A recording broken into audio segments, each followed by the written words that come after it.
Can we just spend 60 seconds on your career of basically telling us all what you've done in a nutshell regarding research?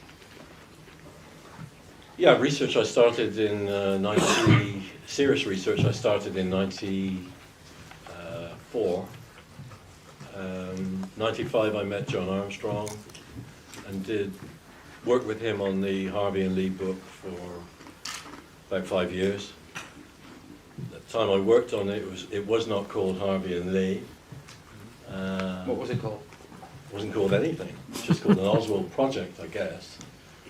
And I was much happier with that. I was much happier that we would try and get some sense into the biography of Oswald. Like going through FBI files and CIA files and whatever was available. And doing interviews as well. We did interviews, quite a few interviews. And come 2000, John seemed to sort of go on to this Harvey and Lee tack, which I didn't particularly like at the time. So we had a slight disagreement. He fell out for a year, but then, got back to being friends again after a year. And then I went really in a separate direction. I went more towards CIA research, which interested me more than anything else. And I've been doing that ever since, really. So I've been doing that for maybe 12 years, 13 years. Yeah. So you go to NARA, you've been there a lot? A lot, yeah. I spent 6 months sessions there sometimes. So. Okay. So let's talk about a few matters. I mean, if anybody wants to talk about NARA as well, obviously, can help out there. Yeah. For those that don't know, NARA is the National Archives in Washington, where all the goods are supposedly are supposed to be. So let's just talk about a few things with Oswald in regard to his Dallas Police Department interrogation, as per the Fitz and the bookout notes. Where he basically said that he didn't own a rifle, did not purchase the gun from Seaport traders, he did not shoot anyone out front with Bill Shelley and so forth. Do you believe Oswald's answers? Yes, I do. Yeah? Yeah. I don't believe he shot anybody that day. I think the guy was entirely innocent of that. I think he was intelligence connected, for sure. So that's my opinion on that. Yeah. All right. Okay. A bit before that, we've got the Carlos Bringuier affair. What was that really about? That looks like a CIA production, to draw attention to the fact, draw attention to Oswald and his connections to the FPCC. Whether that was more than the FPCC, whether it was the actual precursor to setting them up for Dallas, I don't know. But there was definitely a complete setup, and Bringuier was part of that. Bringuier is a very difficult character to get to know, to understand, I think. Why is it? Because he tends to duck and dive a lot. I mean, and you tend to get the impression that he wasn't connected to the Central Intelligence Agency. He was connected to the FBI. But I think there were indicators around that he was perhaps more connected to the agency. When you look at the summer of '63, it gets quite interesting because Jeff Morley's done the Joannides stuff, and we know that George Joannides, who was a very senior CIA officer, he had a house in New Orleans. He was certainly in New Orleans. Another heavy hitter in the CIA Cuban operation group was William Kent, and he was there in the summer of '63. And I've just learned that an even heavier guy from the agency was down in New Orleans in the summer of '63, called Carl Tretton. Carl was down there, so you have this nexus of CIA, heavy-duty CIA people, coincidentally, in New Orleans at the same time as Lee Harvey Oswald was down there. I know that Joannides has been said that he basically was like the paymaster for the DRA. Sure. Yeah, all right. Okay, what's the connection between Oswald's stay in Russia and the Gary Powers U2 incident? Oh, God, that's a long question. Well, we've got the time. Well, I learned through looking at CIA handbooks and regulations and dissemination processes that when Oswald defected, the information was not handled in a normal way. It gets back to Larry Hancock's anomalies yesterday, because it seems that the security office before the defection asked for a single channel dissemination on Oswald information. In other words, ahead of time, before Oswald defected, they asked for information. Any information that came in on Oswald was to go only to the security office and nowhere else. It never made it to the Soviet-Russia division. It only ever, on defection, all those early documents went to the security office. One particular bit, which was the security research staff. The security research staff was joined at the hip with Angleton CI-SIG. They were just like, two sides of the same coin. So I tried to figure out why that took place, and the only thing I could work out was the dissemination to the security office, to the security research staff, and Angleton's group was done as a mole hunting exercise. That's the only, because there was when I say it was a single channel dissemination, it did go one other place in CIA, went to the Record Integration Division indexing, which is like a passive location. In other words, once it reaches there, it doesn't go anywhere. But if you're an agency, you work for the agency, and you want to look for an identity, for a name, you want to run a trace, you fill up a form, which is a Form 362. Oh. And then on that Form 362, you have to leave your name, your extension number, date, whatever it is. So if anybody came looking in RID indexing, which is passive, the information stays there, Angleton and the guy at SRS, who was Bruce Soley, probably, would have red flagged RID indexing. So if you go and look at RID indexing and you're looking for someone that you think might be a mole, it's there because that person has requested Oswald information. So there you go, there you have it. So Oswald would have been loaded up, I think, with the only thing I could think of the information worth having would be the U2 information, based on the fact that he was in Atsugi. Or he may never have been anywhere near, knowing anything about the U2. It doesn't matter. It doesn't matter. Because of the political embarrassment the Soviets were feeling. I mean, they were beside themselves, and they were, furious with the overflights. It was a huge political embarrassment coming down from the Politburo, Yeah. And I have many Russian protests to America on the U2 overflights. Copies of those. Do you think? In addition, I have Gary Power's debriefing as well. One of his debriefings. Malcolm, do you think Power's mission was sabotaged? Oh God, that's an even bigger question.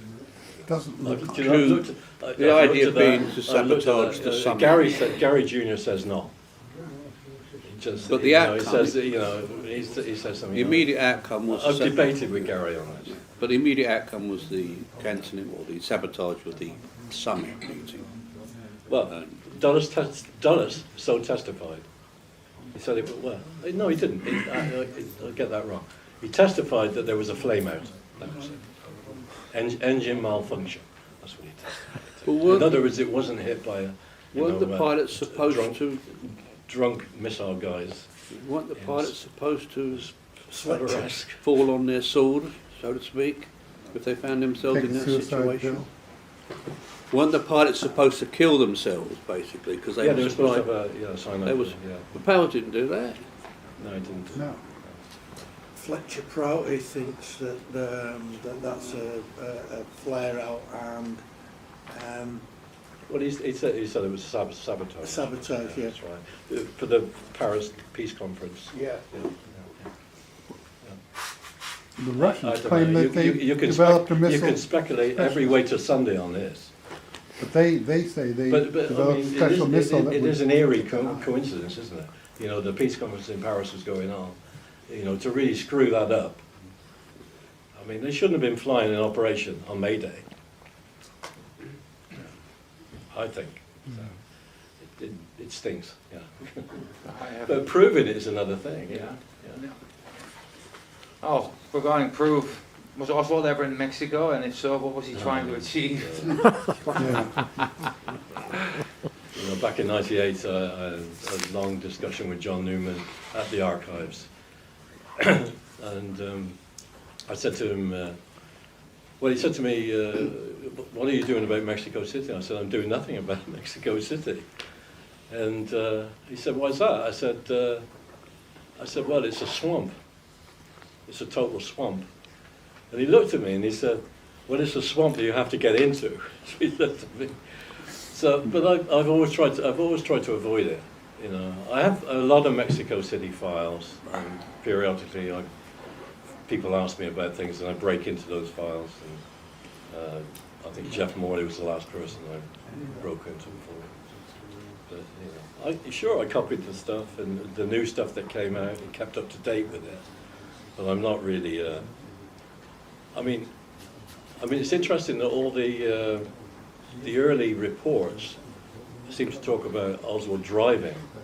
You know, Oswald in a car, Oswald driving. You know, Really? into Mexico City, into Mexico.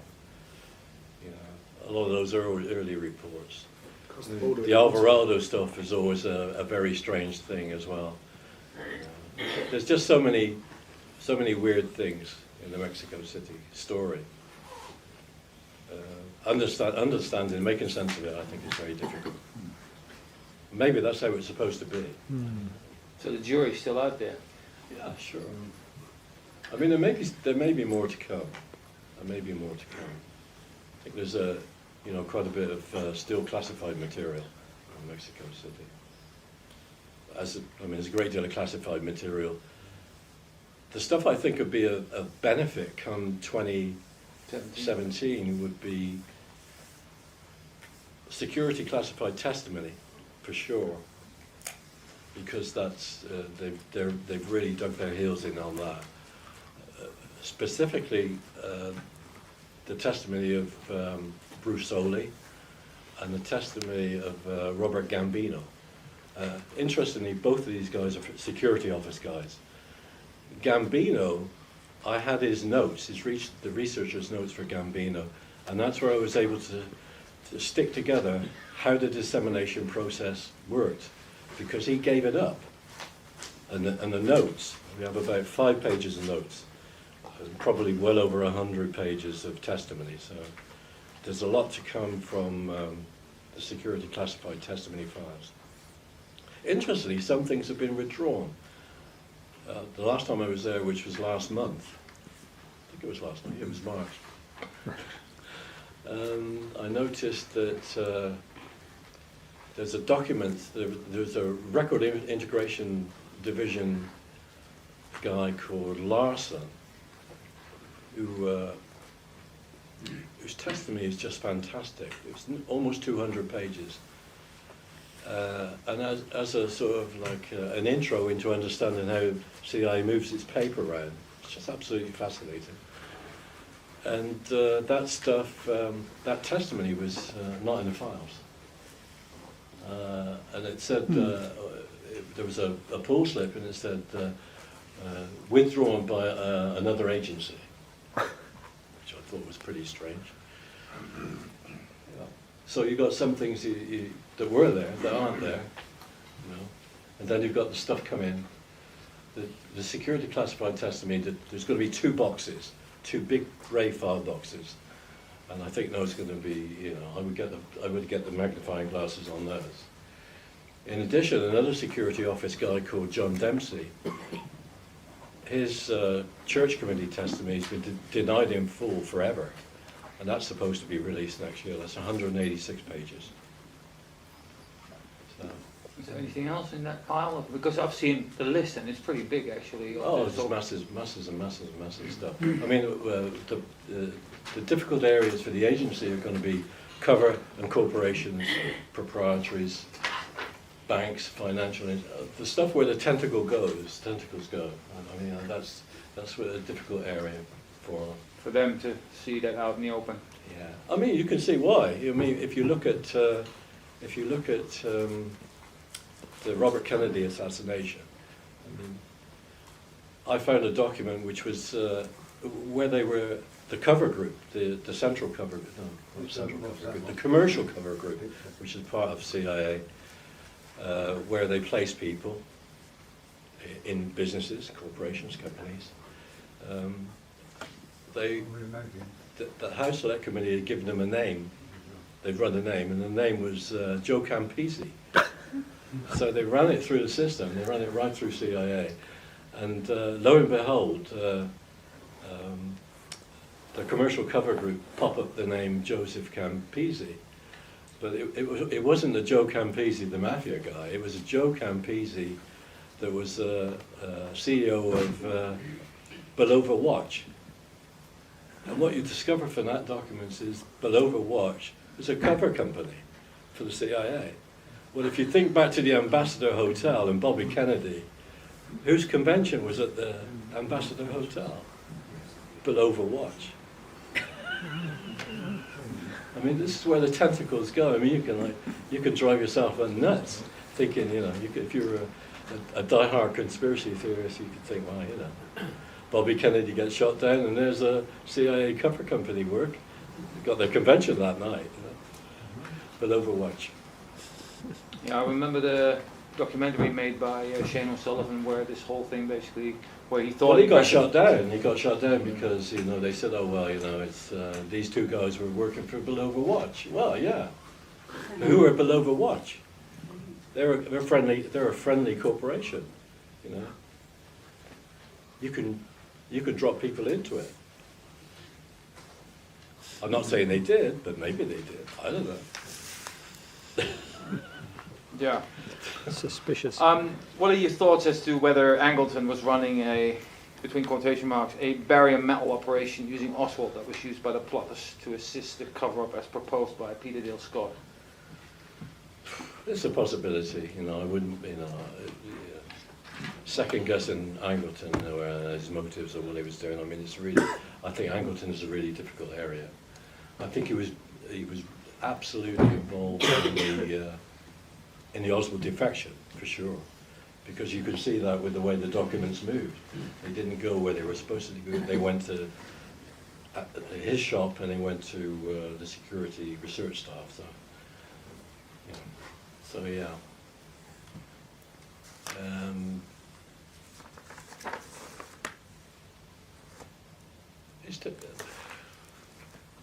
Peter's probably right on that, I would say.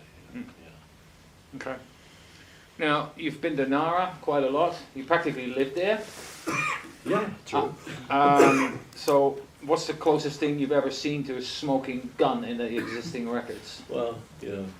What tells you the cracks? Well, no, yeah, but I mean the good stuff. You know, the stuff that you dream of getting. I got too early. I was still, as green as cabbage. And one day I got the Fair Play for Cuba Committee files unredacted, totally unredacted. Oh. I had them for 3 days. Then I let them go, and then I realised afterwards what I'd actually had in my hands. All sorts of, all the informants' names, everything, the whole thing.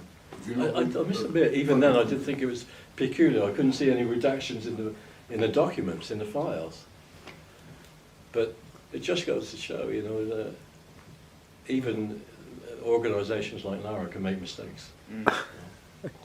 But that's what it actually is, a human error, just like the It master was, takes it shop was, yeah, document. it was a new person into the archives. It was I was dealing with. They'd only just arrived there, and they just went to the wrong area.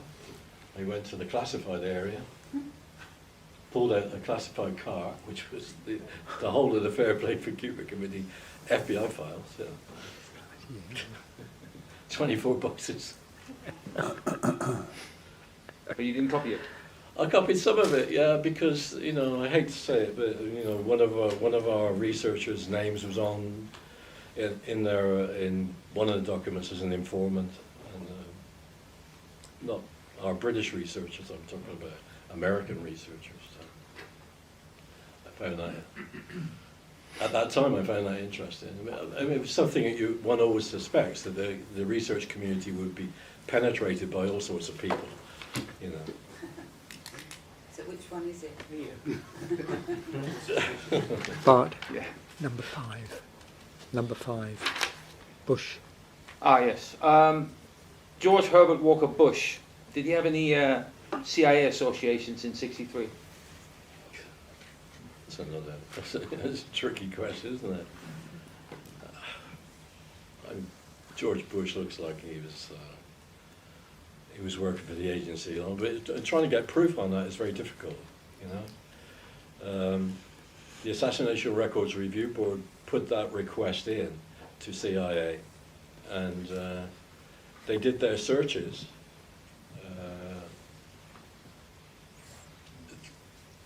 There's a part of CIA which is called the AARC, which is the Agency Archive Record Center, which is in Alexandria, and they went through everything. Allegedly, they went through everything there, and they couldn't find anything to say that George Bush was employed before 1976, I think, when he became DCI. But they did find what they call a job number 80 something or other. Everything, all their job numbers begin with 80, so it was job number 80, and that file could not be located. So, What a coincidence. well, no coincidence that is. Another coincidence. And a long pile and a big pile of Yeah, right, coincidences. yeah. Add on. Yeah. NARA itself, what do you recommend for aspiring researchers? The AARB files,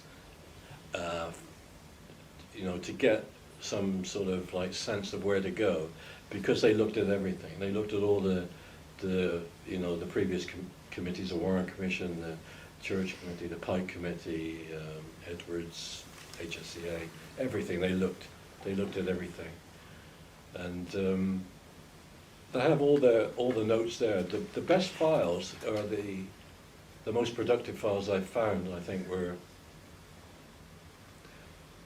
He was a guy that was seconded from Department of Justice, and that was Ron Haran. And he went through. He was meticulous. He went through all these committees, and particularly if you want to get into the church committee stuff, which is chaotic. And there's a lot of stuff which has gone missing there. And, we talk about missing stuff. I mean, if we had that stuff, it's just like the Holy Grail. I mean, it's just so much stuff missing from there. Key bits of testimony, it's just gone. They can't find it, they can't locate it. All the customs and INS interviews are all gone, all missing. The only bits you can find are the footnotes in the draft reports, where they've talked to customs officers and INS officers, and they quote different pages and the extracts. But coincidentally, all that stuff is gone. Can't find any of it. None of it at all. So, and that ties into 63 again, of course, because if you think about the way that CIA used INS people and customs people, they were used as cutouts, often used as cutouts, and they were co-opted. Cesar Diosdado down in the Keys in Florida, he was a co-opted customs guy, who lied through his teeth to the HSCA. Should have been put in jail, perjury. And this also ties in with the story you told a couple of years ago at the ARC about the Oswald's Marine Bodies records as well, Sure. that yeah. were hidden away. Yeah. And you went there how many times actually? You went there quite a few Well, times. I mean, I was lucky in a sense, and unlucky with the result. But I mean, I met Pete Bagley, the former chief of Soviet Russia counterintelligence, and Pete phoned up the former editor of Reader's Digest, Fulton Arsler, and got me access, because everybody had been denied access to Box 3, which was the interviews with probably about 100 Marines. The great big cardboard box was like this, and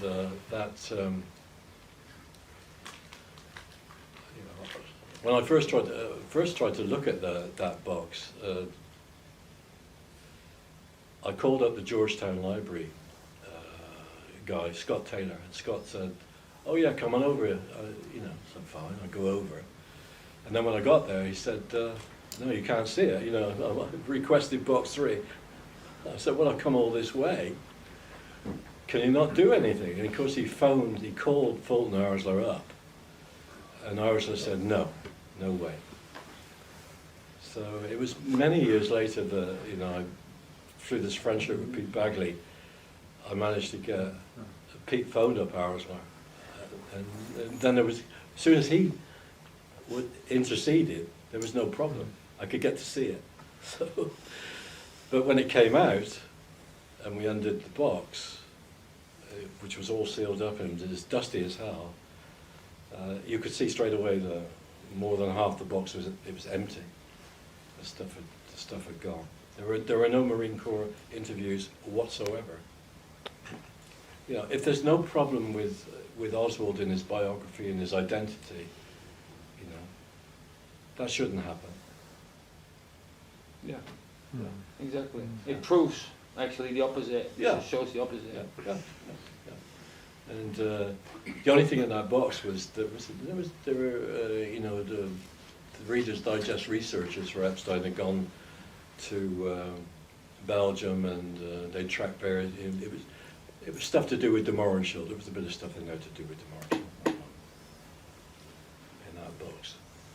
But yeah, I mean that seems to be, every time you get to somewhere which is interesting and you'd like to see the stuff, it ain't there.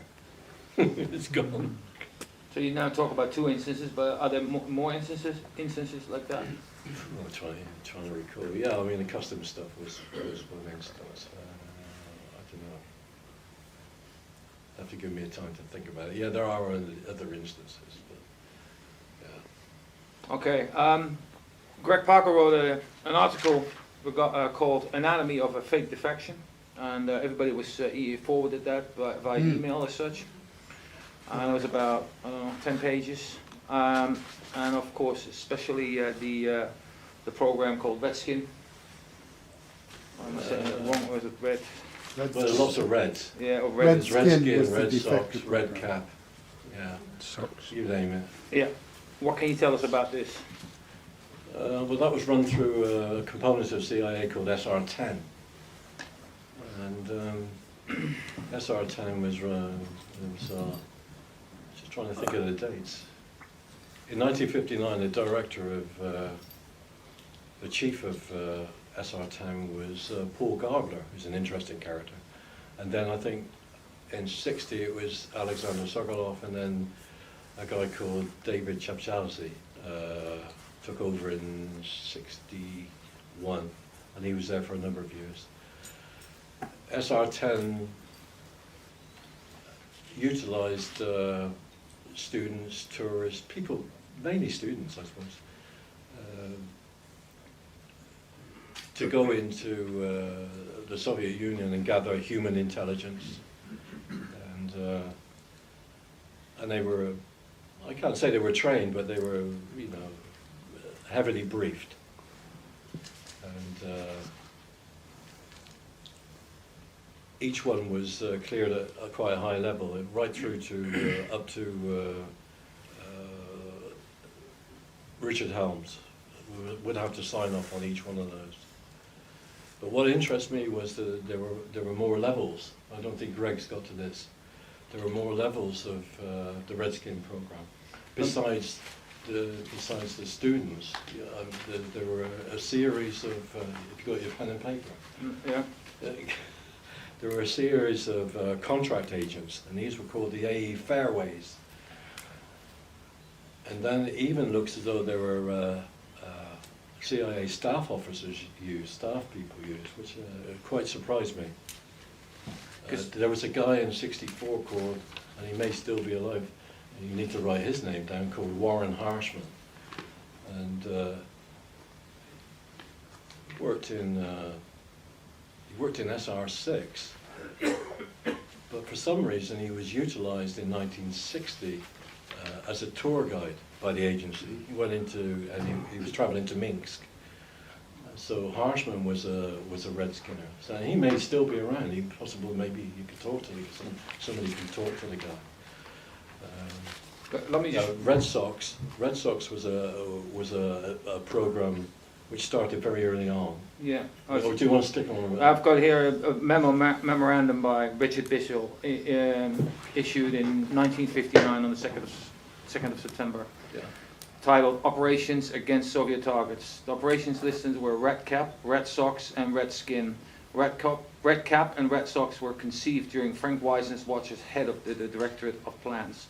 Their inclusion in the Bissell memo is most interesting in that those programs had been aimed solely at Soviet satellites and were derived out of the failing Volunteer Freedom Corps. Immigrants from Czechoslovakia, Hungary, Poland, and Romania were trained at a base just outside Munich with the aim of infiltrating them into the satellites at the optimum moment to foment or aid national uprisings It was an absolute disaster. against Soviet rule. The failed 1956 uprising in Hungary caused these operations to be deep sixed, along with the Eisenhower policy of rollback. But the National Security Council, the NSC resolution which gave birth to them, NSC 143/2, was not rescinded until late December 1960. The Bissell memo opens by stating, the effort of clandestine services against the Soviets will be increased and expanded. This demands a coordinated clandestine attack by all operating elements of the CS which have operational opportunities. Or CIA speak. Yeah. That's actually very clear, but I mean, if you go into the handbooks, it's arcane. So Red Sox was, I thought it was maybe just even a little bit earlier, conceived maybe by Wisner, but it was talked about much earlier, even at an earlier date, because Arnold Silver was a very fine counterintelligence staff guy, staff officer, and he wrote a report on the projected Red Sox program, in which he completely warned against doing it, because the Soviet internal controls were so complete, it was bound to be a doomed enterprise. You could never do it. And that's exactly what they found. All these people went into the Soviet Union in black, what they called black, and they were all picked up. They were all picked up. Either killed or captured. All right, and then there's Russell Langell. Langell was a CIA officer working on the cover of embassy security. He was arrested by the Soviets after being caught with notes obtained from an inside agent he had been running. Langell was interviewed at CIA headquarters by two staff counsel of the HSCA. Notes of that interview taken down by Robert Gensman include the following illuminating comments. Langell joined the CIA in 1950 and worked mainly in SR9 of the Soviet-Russian division. In November 1955, he resigned from the agency on the pretext that he was disgruntled with his assignments. Yep. His CIA file would have reflected his termination of employment. Yep. The only document to the contrary would have been a memorandum from the Director of Central Intelligence stating that Langell would retain all rights when he returned to the CIA. And thirdly, in March of '56, he started to work on the cover of the State Department as a security officer. After a stint at the Vienna embassy, he commenced at the Moscow embassy in December '57. Outside the embassy were Jean Lieberman and one other whose name was redacted. Additionally, there were 3 or 4 students who handled orientation projects. And then says in his article, basically by Greg, it says, I don't know for certain what meaning the CIA gives to the word orientation, but the ordinary meaning of the word suggests getting people used to new surroundings, customs, etc., indicating the role maybe have included briefing others on their mission. A heavy briefing for the task ahead, I would say. Yeah. A heavy briefing. The question was Edward Keenan one of those students, and if so, was he perhaps in Snyder's office that day in order to brief Oswald on such matters? Well, Snyder's a case as well. I mean, I must admit, Keenan went right by me. It wasn't until I think somebody pointed out this, the fact that it was in John Newman's book. I missed it. It had gone right by me. But I know Keenan figures in the William Martin NSA defector file. I've seen references to Keenan in there. Although the references are that he didn't actually, the ones I've seen, that he didn't actually meet Martin. And I'm sure I've seen somewhere that Greg seems to think that he did meet Martin. Is that correct? I think so, yeah. Yeah. Well, it's either, it could be the CIA lying to itself, who knows. But That wouldn't be a first time. yeah, it wouldn't be the first time. But one of the cables I saw was it said that Keenan saw Martin in the company of, and I always get the lady's name wrong, Tatiana Chicheknika. You know, it's one of these weird Soviet names. Mm. So, in other words, that they were saying that he never actually met with Martin. Okay, and then with regard to the Bissell memo, actually 2 days later, Oswald was transferred to the H&H squadron, and he applied for his passport that same day. And that was just 2 days after Bissell issued his memo advising of the expansion of Soviet operations, which grew out of NSC 143/2. On January the 4th, 1961, Oswald expressed his thoughts of returning to the United States, and on February 13th, 61, he notified the U.S. Embassy of his wish.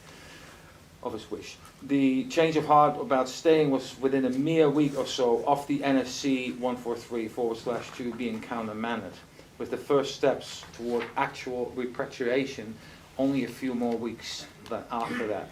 That the HSCA could look into the possibility of Oswald having been an agent sent to the Soviet Union by the SR division of the Directorate of Plans and decide that there was nothing to indicate that this has been the case is worrisome. His finding seems to have been based primarily on the testimony of CIA officers and its own extremely narrow readings of documents. It is to be hoped that any future investigation will not be so easily thrown off by smug reassurances, nor willfully ignore the full significance of the document it accesses. Well, the people that had their hands on Oswald, in my opinion, were Angleton and his group, and Soley and his group. They asked for the documents on Oswald as they came in. They must have asked those pre-defection, so they were the people with their hands on it. They had pre-knowledge, but you have to try and work out what was that. What was their intent? What were they going to use Oswald for? There's no question in my mind that you can't make a major change in dissemination. There has to be a good reason. Okay. Anyone have any questions? Malcolm, next year is a very significant year, as you know, that the unreleased documents in the JFK, as a result of the JFK Act.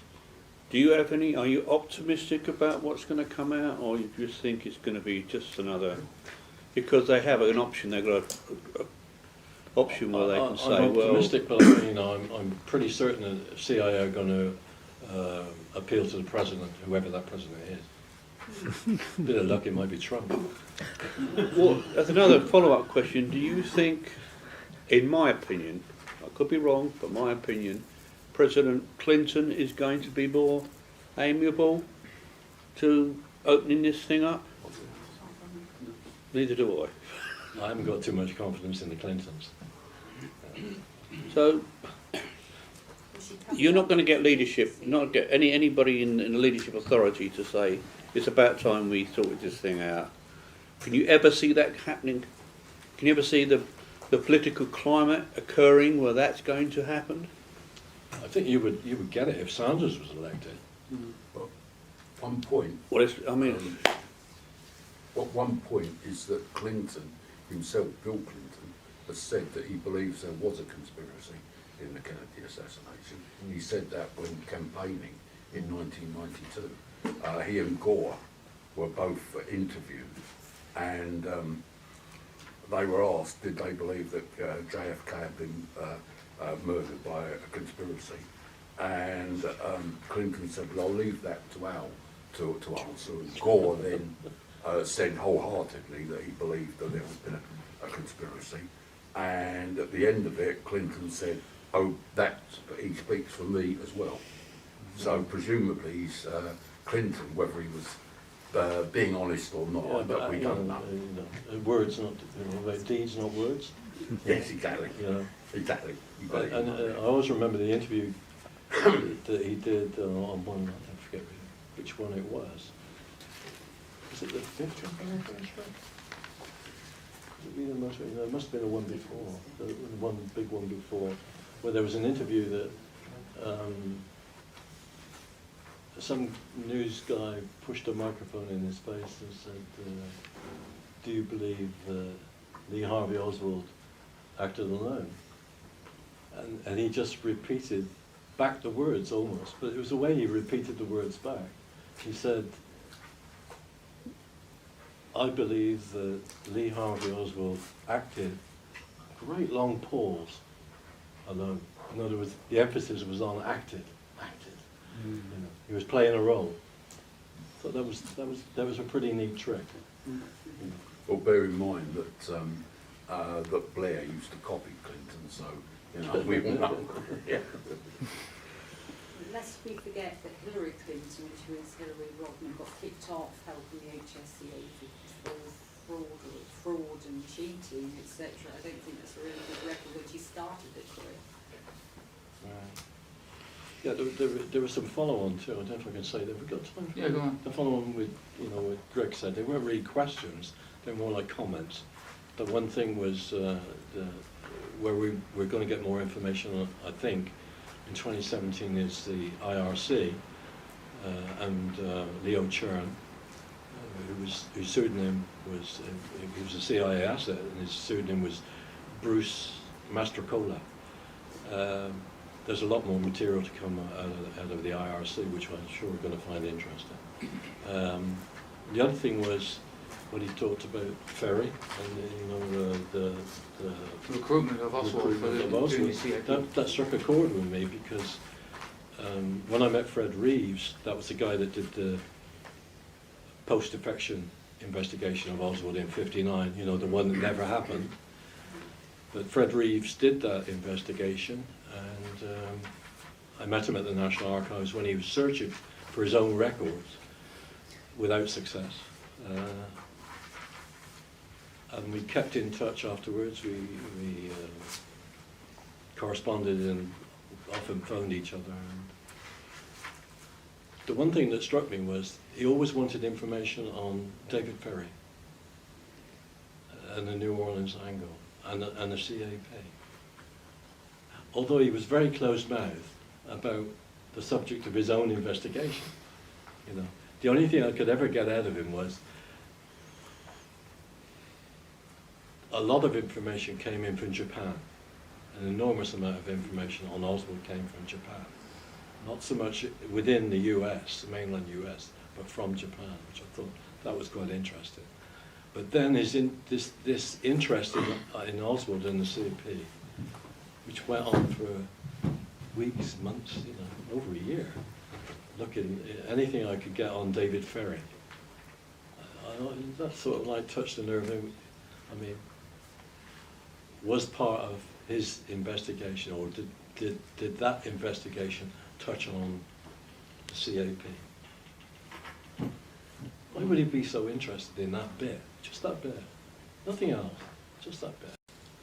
Isn't that curious? Yeah. I think so. Yeah. All right. And the other thing was the Unitarian Church. You know, there are more records to come on a Unitarian Church. We were in the security office files, and I think they're still classified. So there's obviously a relationship between CIA and the Unitarian Church. I know that also from the fact that there are open documents which not related to the Kennedy assassination. It's the Poor People's March, but they've clearly got assets.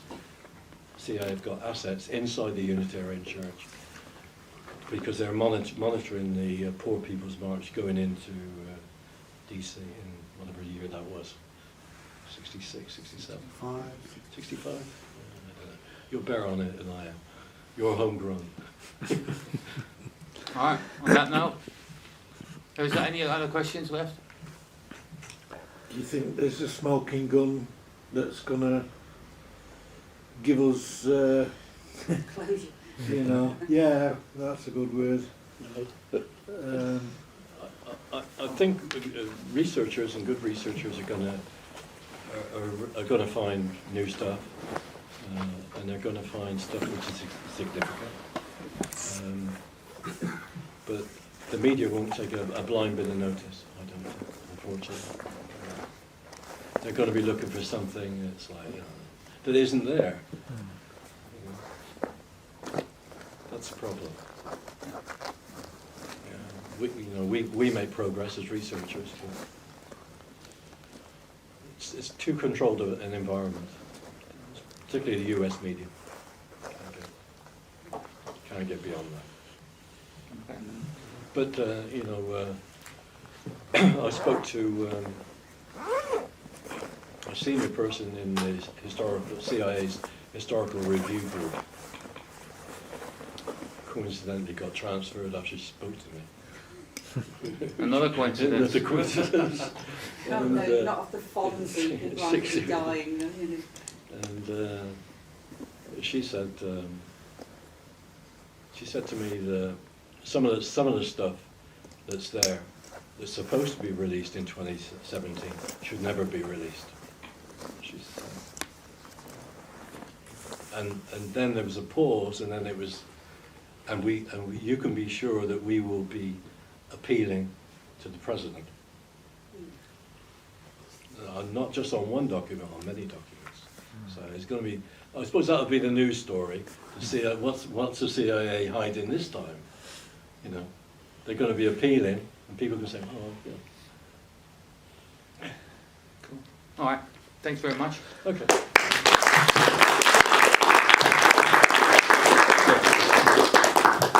My first question is that you said you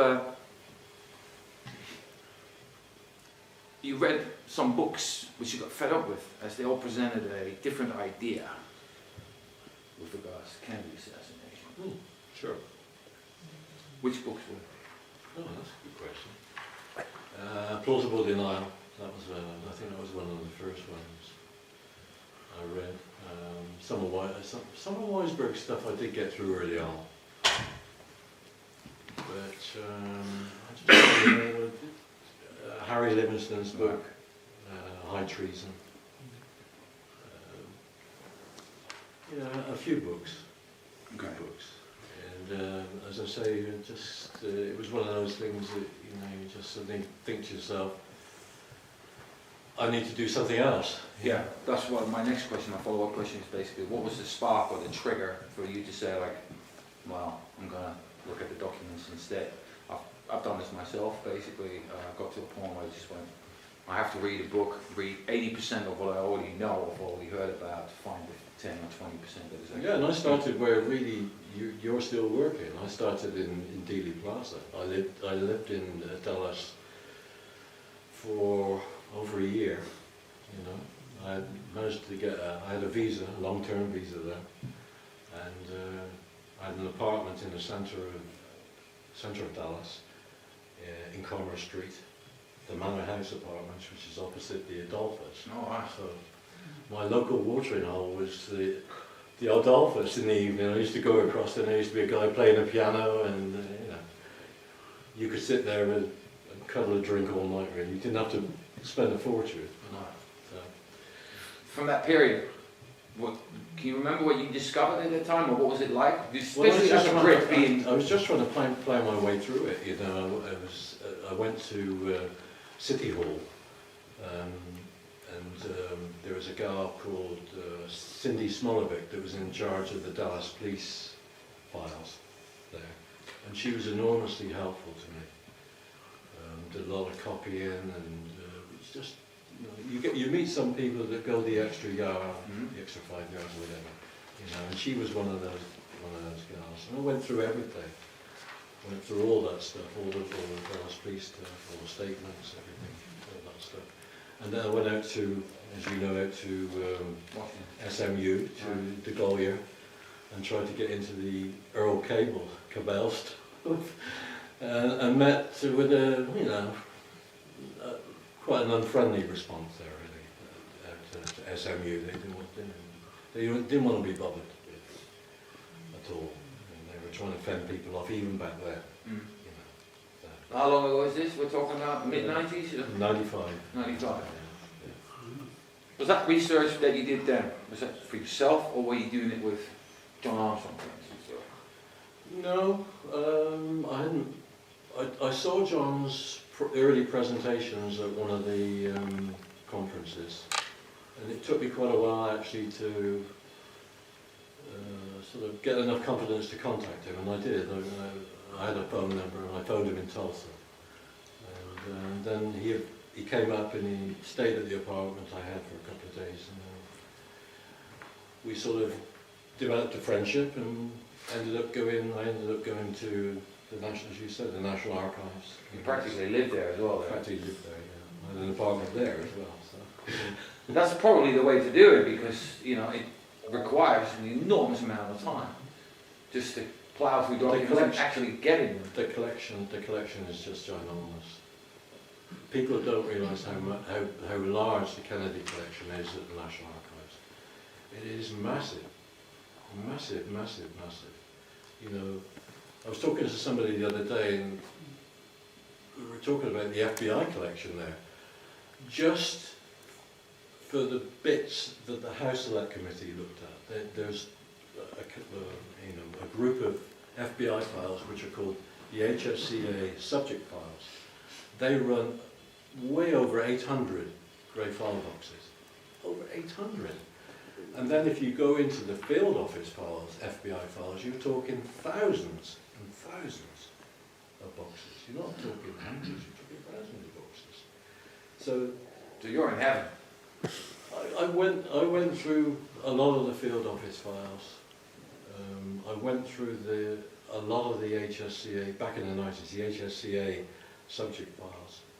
And for those people that are looking online, I would say to look out, definitely to look out for the HSCA subject, anything that says FBI HSCA subject, where there's been a redaction. You know, check that out, because they're quite sensitive files. You know, the House Select Committee pushed the Bureau into releasing stuff back then, and some of the stuff was obviously, when it came out to the public, was then redacted. So I think that's a good collection to look at. Right. Yeah. Any of that stuff. So you went from Dallas to Washington, basically, and you ended up, started cooperating with John Armstrong. Sure. Harvey and Lee comes out. It was called Project Oswald at first, wasn't it? I think it was a very loose title. I mean, it came to me, it must have been towards the latter end of '99, and said that, you know, he'd done with enough of the research, and that he was going to write the book. And the title of the book was going to be Harvey and Lee, and I said, well, I don't like it. You know, I didn't like the delineation between two individuals. I always saw the Oswald thing as intelligence use of the Oswald identity. That's what I saw it, and I still see it as that. Mm-hmm. Although I think he's rock solid as regards to two individuals in New York. I can't get any other way around that. I've tried, Bart, and I can't. Well, you Because of the interviews we did with those people that went to school with Oswald at Ridgely West. You know, if you talk to the girls, the ladies, there were girls back then, they all talk about Oswald as being a big kid at Ridgely West. And I gave one of those girls, one of those ladies, the Bronx Zoo photograph. Oh, the one with his massive nose. In front of the zoo. And she looked at it and just went like that. And she took it over to two of her friends. And I could look over and they were going like this. Yeah, just going, no, it's not. It's not him. No, well, but that picture's got a massive problem anyway because he's got a nose the size of a fist on that particular picture. I'm not kidding. You check out the Bronx Zoo picture, it's got a massive nose on it. It's just wrong. So that's... But also if you go into, I mean, I interviewed Dorrit Wolfe, who was his art teacher at junior high school 112, and I don't think, maybe Lifton got to her, I'm not sure, but up until the time I'd spoken to her, nobody's ever spoken to her. And she tells a story of, a constant story, which I find, it flows through everything. The fact that the FBI did not do they did their job in a certain way, you know. She says that there were lots of people interviewed from junior high school 112, but you can't find it. You can't find that stuff when you look at the files. In other words, it's been pushed to one side, you know. And she says she wrote reams of letters to, she was so concerned about Oswald, she wrote reams of letters to the social workers, you know, to try and get some attention on this scrappy little, with a hearing problem, little individual. You know, not youth house 5'2" guy. This is a very small, undernourished, scrappy kid. Yeah. Which is not what the people in New York, Fort Worth, before the Oswalds left for New York, saw. They saw a different Lee Harvey Oswald. A big kid, or as the girls would say, a hunk. It's a hunk. He was a hunk, you know? A big husky kid that they had a crush on. It's nothing like this scrappy little kid up in New York, in junior high school 112. Right. So that I think is strong. Right. And the other strong one I found is, although a lot of people would probably criticise me, is the Palmer McBride stuff in New Orleans. You know, I knew Palmer very well, and we met quite a few times and corresponded. And his timing of sort of October 57 through into the spring of 58 is rock solid, because he bases everything on space exploration, stuff that was going on. He can actually tie things together and dates together and stuff. And he had a very good memory as well. So his dates are 57 and 58, which would be all well and good. You could say, oh well, he's full of crap. And but there is you know, a corroborating witness, or was, and that was his best friend James Harrison Vance. And I think I'm the only person that ever interviewed, in the research community, ever interviewed Harry Vance. Because the poor guy got terrified by the FBI. He literally moved south to Mexico and set up in Tijuana. Wow. 1966. In 1966, his wife was having trouble with the INS, with the immigration. And he went down to his local immigration office and lost it, basically lost it. He went ranting and raving that he knew Lee Harvey Oswald and that he'd been a visitor to his mother's house and all the rest of it. And I tied Harry Vance down to dates.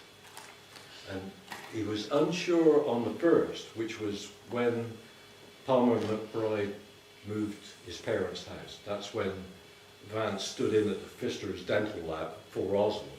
He stood in for it that day. it was like, well, yeah, maybe. But the certain one was January the 31st, 1958. Oswald definitely came with McBride to his mother's house. That's a certainty. He had that.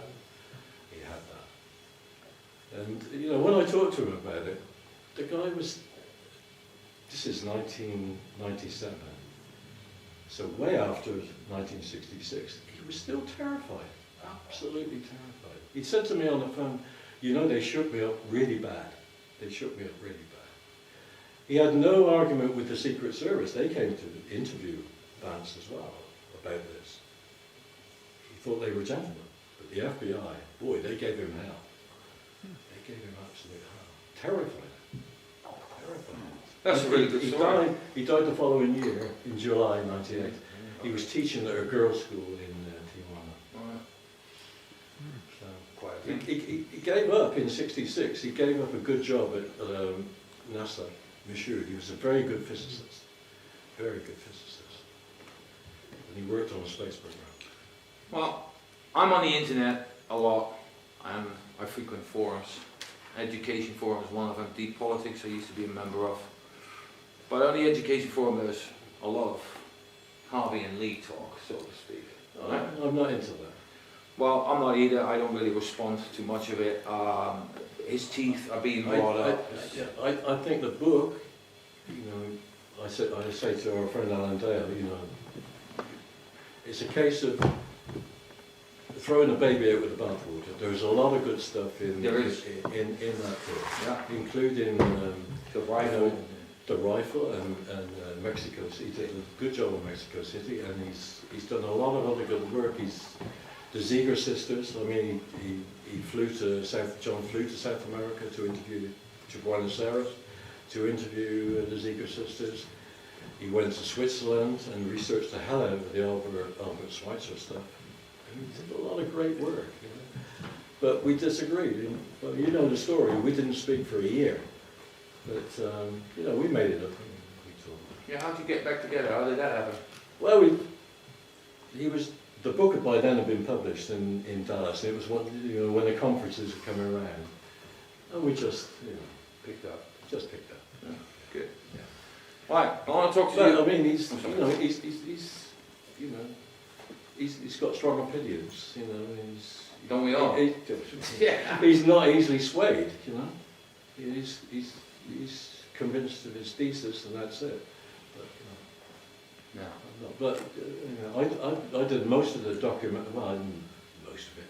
I did got many of the documents for that book. That's for sure. Yeah, what's your share in that then? Can you say like what? I did 40% of the book or 20% or? For the documents? Yeah. Oh, more than 60. Wow. Yeah, a lot. Cool. Well, we're going to talk about something else now. And it was a name that I hadn't heard before.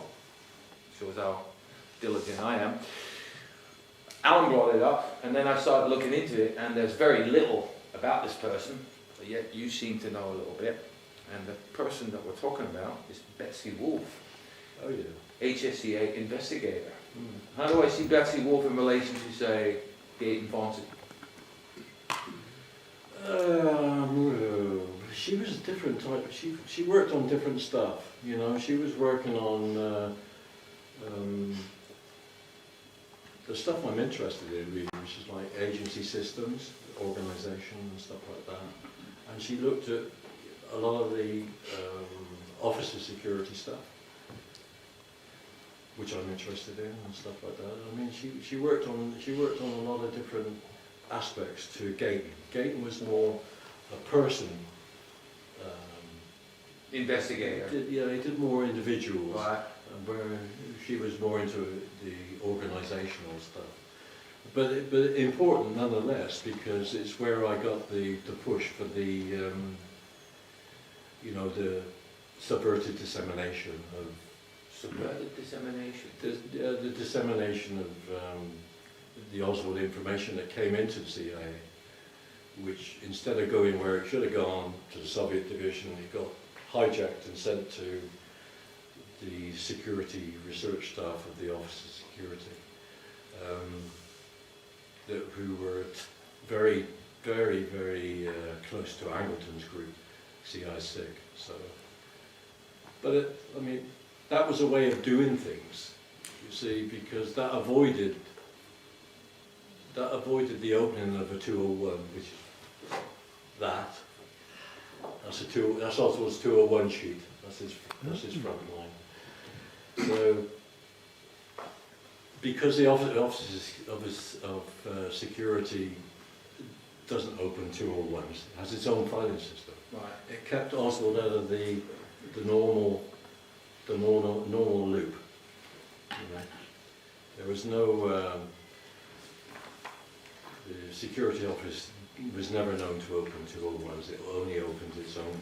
It had its own filing system. Right. And so the Oswald information was kept out of the main, apart from one part of the central filing system, which was real indexing. It may have been some information there. But that's where, that's where I see a mole operating, And the interesting thing is with all that business, the Oswald defection, is that Angleton, I think, was probably overseeing all of that. I think, I'm pretty sure. Right. Yeah. Quite a bold statement to make. Yeah, I think so. Okay. Well, after 20 years digging through the documents, you're allowed. What else about Betsy Wolfe is interesting because there's so very little of her on the internet, nor is, I've been told, very hard to get hold of and doesn't want to talk, does she? Yeah, I asked Jim Lazar about this a few years back, and Jim told me that she didn't want to speak to anybody. And I've heard from other people exactly the same. She's done with it. That was it. That's the information I have.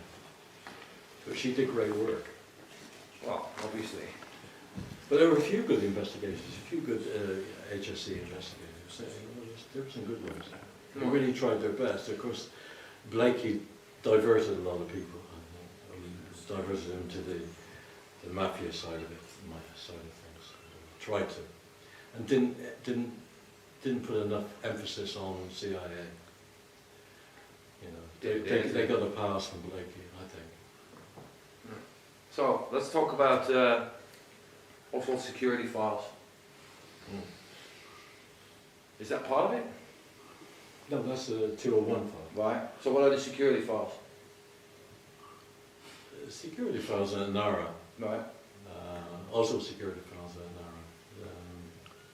And they started out as in the 70s, when they reached the House Select Committee, they were a 7-volume set. And by the time they got to the review board, they were a 6-volume set. So there was 1 volume missing, which was volume 5. Yeah. What's the story behind this? Because I've read a few bits about it, but can you jog my memory or everyone else's? It just disappeared. Others have read it, haven't they? The volume 5, such. Yeah, the liaison, the OLC guy, the Legislative Council guy was Scott Breckenridge, and Breckenridge is on a buck slip. He actually writes on a buck slip that Betsy Wolfe looked at 1, 2, 3 and 4 and half of volume 5, and she did not look at volume 6 or 7. So the whole 7 volumes were present during the House Select Committee. And then when Russ Holmes looked later, I think in the 80s, 1983, he checked 7 volumes in and 7 volumes out. And he wrote that down, that's all down there, so it's all checkable. And when I wrote that short piece for the AARC on the missing volume, I was not expecting, but I was hoping, in a way, for CIA to come back and come up with some explanation, but they never came back. Because there is no explanation. Besides the text. It went. Yeah. It went. Right. But it's difficult to understand why, because they showed, those volumes to the Church Committee, and they showed those volumes to the House Select Committee. And yet it turns up into the review board with volume 5 missing. hard to get the logic. Unless they discovered something in there which made it necessary to get rid of the whole volume, Yeah. instead of maybe one or two documents, because it runs in a chronology. It runs in Wow. strange stuff. Yeah, well, you get exposed to that strange stuff a lot because, like, 2 years ago, we discussed the 50 marine bodies testimonies and stuff like that that you've been trying to get hold of and disappear as such. You encounter this a lot. I mean, I only deal with NARA maybe once or twice a year, but I think for me, one of the things that irritated me most was the fact that the U.S. Attorney's Office sent up 4 large boxes in 1965, April 1965. There's a document with an accession number on, which means it's logged in. It's always supposed to be found, and yet those boxes have disappeared. And the stuff that came up from the U.S. Attorney's Office was fragments of testimony of witnesses that testified in Dallas. So we've got some of it left. They're in record group 118 of the U.S. Attorney's Office in Dallas files.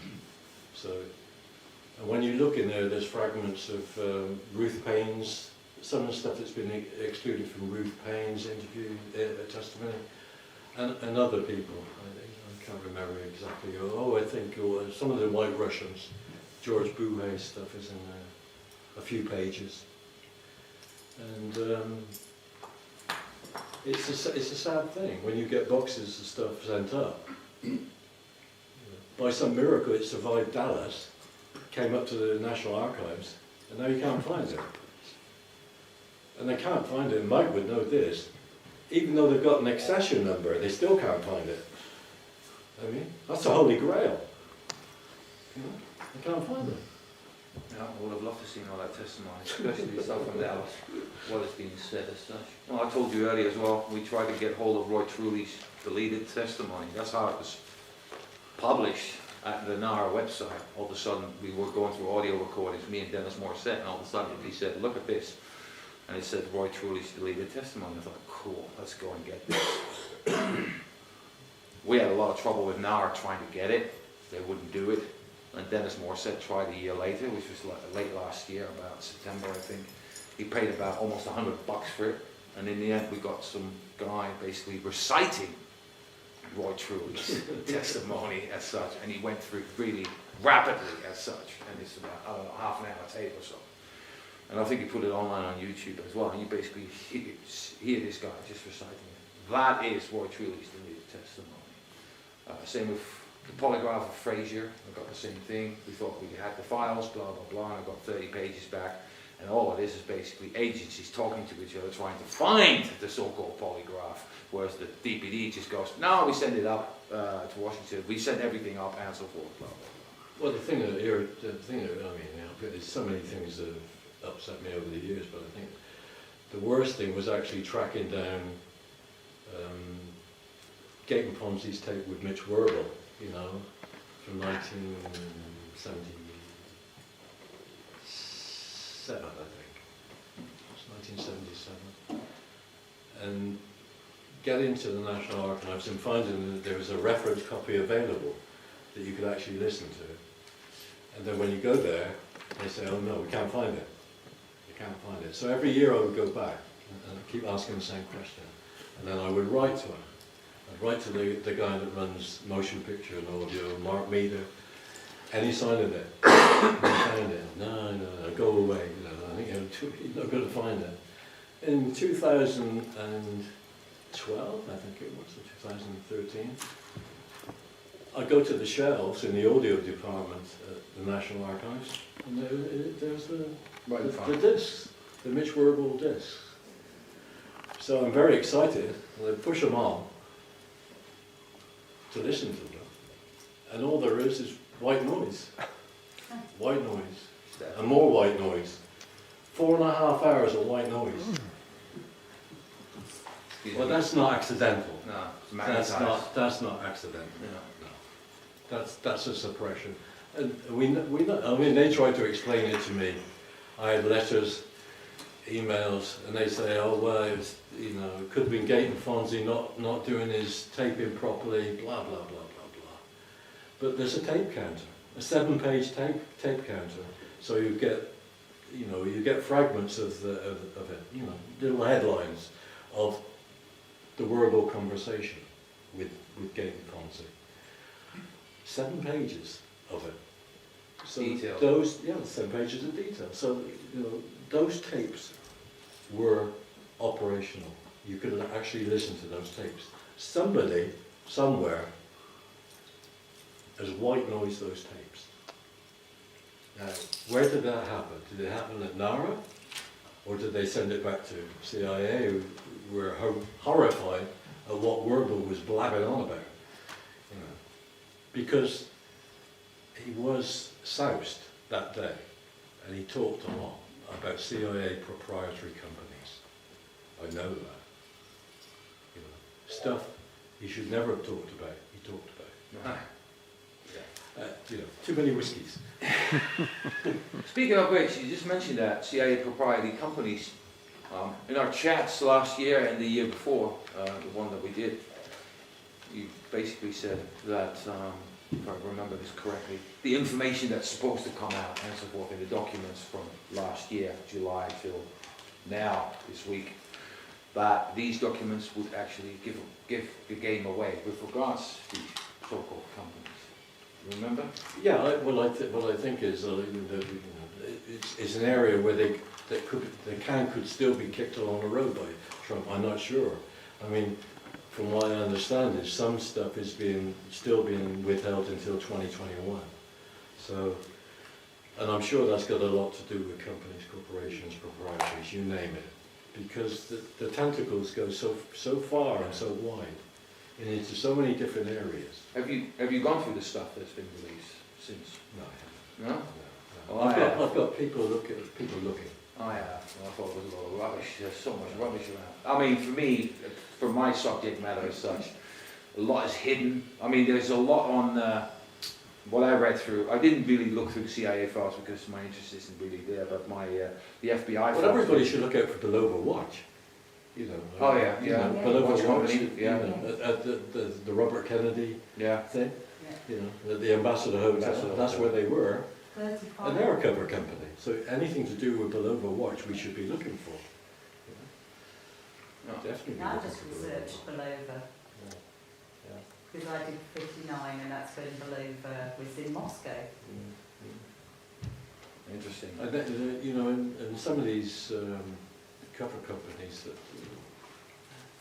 the agency can make it, CIA can make a case because you know they're long-lived, they have a long shelf life. You know, Below Watch was probably may still be operational in some sense. You know, it's only because there was a screw up on that one. I think I sent you the document. There's a screw up on that one document because of where it comes from.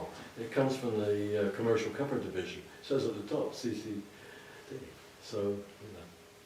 And then when you look at, so you know it's a cover company. It's come from, that's where it's come from. What I found with the documents is that you find one thing that is of real interest or value to what you're doing. But for every document that you find, I've got 100 or 200 to go through basically. It's going to be a lot of that. It's going to be a long slog. The indexing is an absolute joke because the Weisberg archive, for instance, if I compare it with that, the Weisberg archive is really simple. You put a search term in and it goes through all the documents and such. You can't do that now because they haven't written a summarization or put any tags on it, let alone a lot of documents have no date on it, right, either. You just go through the list and all you see is a lot of zeros for the date.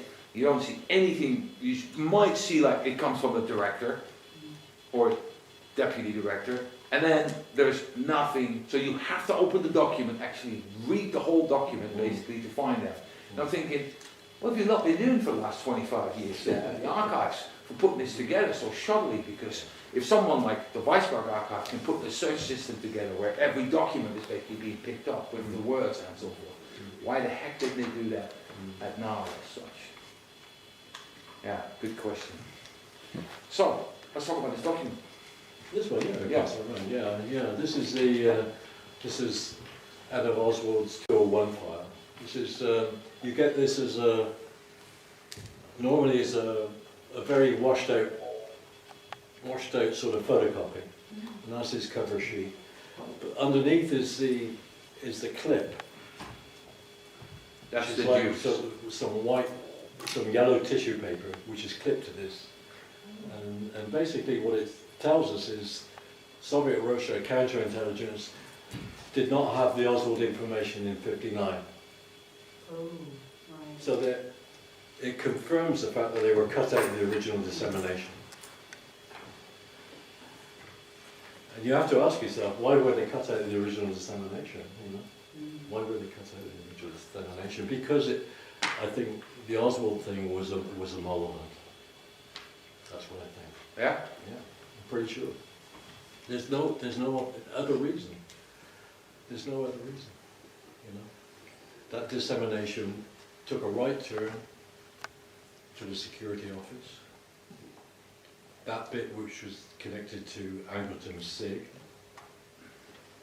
And if you look at the defectors before Oswald, Webster and all that. Webster, Riccardelli, and you look at the defectors after, you look at those files and you look at the dissemination, everything went a different way. It went in the normal channels, which is it went to the Russia division, it went to the domestic contact division, security office, sure, and the counterintelligence staff, including SIG, in some cases. But you didn't get a subverted dissemination, as in Oswald's case. You didn't get the Soviet Russia division cut out. There's no breakout in the Soviet Russia division for the Oswald information. The earliest breakout is May 1960. And then there's a cover sheet which tells us that it was in SR9, which is the operations division, Soviet internal operations division.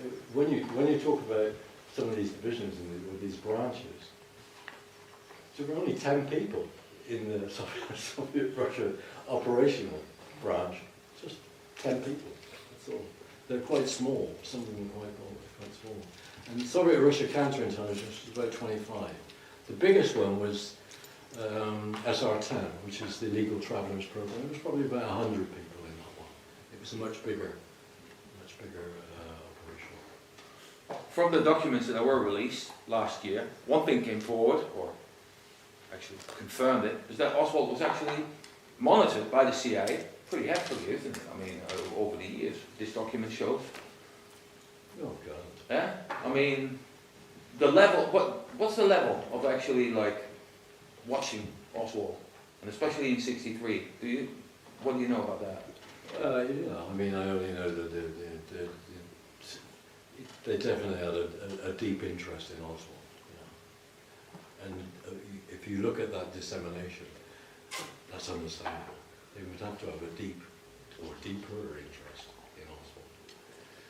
I mean, it was probably, I think there were loops within loops. I think there was quite a small loop that were in on the original interest in Oswald. You know. I think there was, but somebody was talking about Hoover's interest. Hoover knew a lot about Oswald, I'm sure. Because of that memo about the... Yeah, it's because of the memo, but also because of the speed of response after the assassination. He went, his boys were able to go everywhere very quickly and pick up school records and pick up school records and pick up INS records, and you know, in a sense, it was interesting for me watching a guy called Chester Bolling, sent down by the security research staff of the Office of Security down to New Orleans straight away to pick up stuff. And everywhere he went, the FBI beat him to it. But every single place. The interesting bit is, the first agency he went to pick up records was INS, which gets back to, you know, the INS interest in The record, the tax record. but in '63 in New Orleans, where clearly there was a use of INS people as cutouts by the agency with Oswald, because all their stuff has disappeared from the church committee, all their stuff, all their testimony. You can only see it in the draft. When you look at the draft church committee files, you look down in the footnotes and it says testimony of INS inspector, blah blah blah, gives a date and all the rest of it. 36 pages, gone. We don't have it. It's all gone. It's all gone. Yeah, that's my experience with the documents being released, because you see the header and it says what the subject is, and then it says it's 26 pages, and I'm at the bottom of the page, and it's like, yeah, well, there's 26 pages. And it's worked with US Customs as well. You know, the US Customs guy that was clearly involved with Oswald, called Dave Smith, and he got transferred out to California or somewhere, I think. But the Department of Justice, when these people testified, they all had to go to the Department of Justice and give after-action reports. All those have disappeared as well. You can't find them. You can find a single page which says they were interviewed, And that's it. that's it. You can't find the guts of their interviews. Gone. Yeah. Don't tell me there's nothing going on in New Orleans. Yeah. There's something big going on in New Orleans in '63. Otherwise, why all the shell games? Why's the stuff disappearing? Why is US Customs stuff disappearing? INS stuff disappearing? Their testimony to the church community's gone. You know, this is, and then even when you go to justice for the after action stuff, in other words, they go to there and make a statement to DOJ people about their testimony. That's gone as well. It's ridiculous. I mean, so Jeff Morley is definitely onto something with Joe and Edith in Yeah, New Orleans. yeah, he's been doing that for yonks Yeah. already. Yeah. I mean, there's Oswald in New Orleans is. And DRE and all that, you know.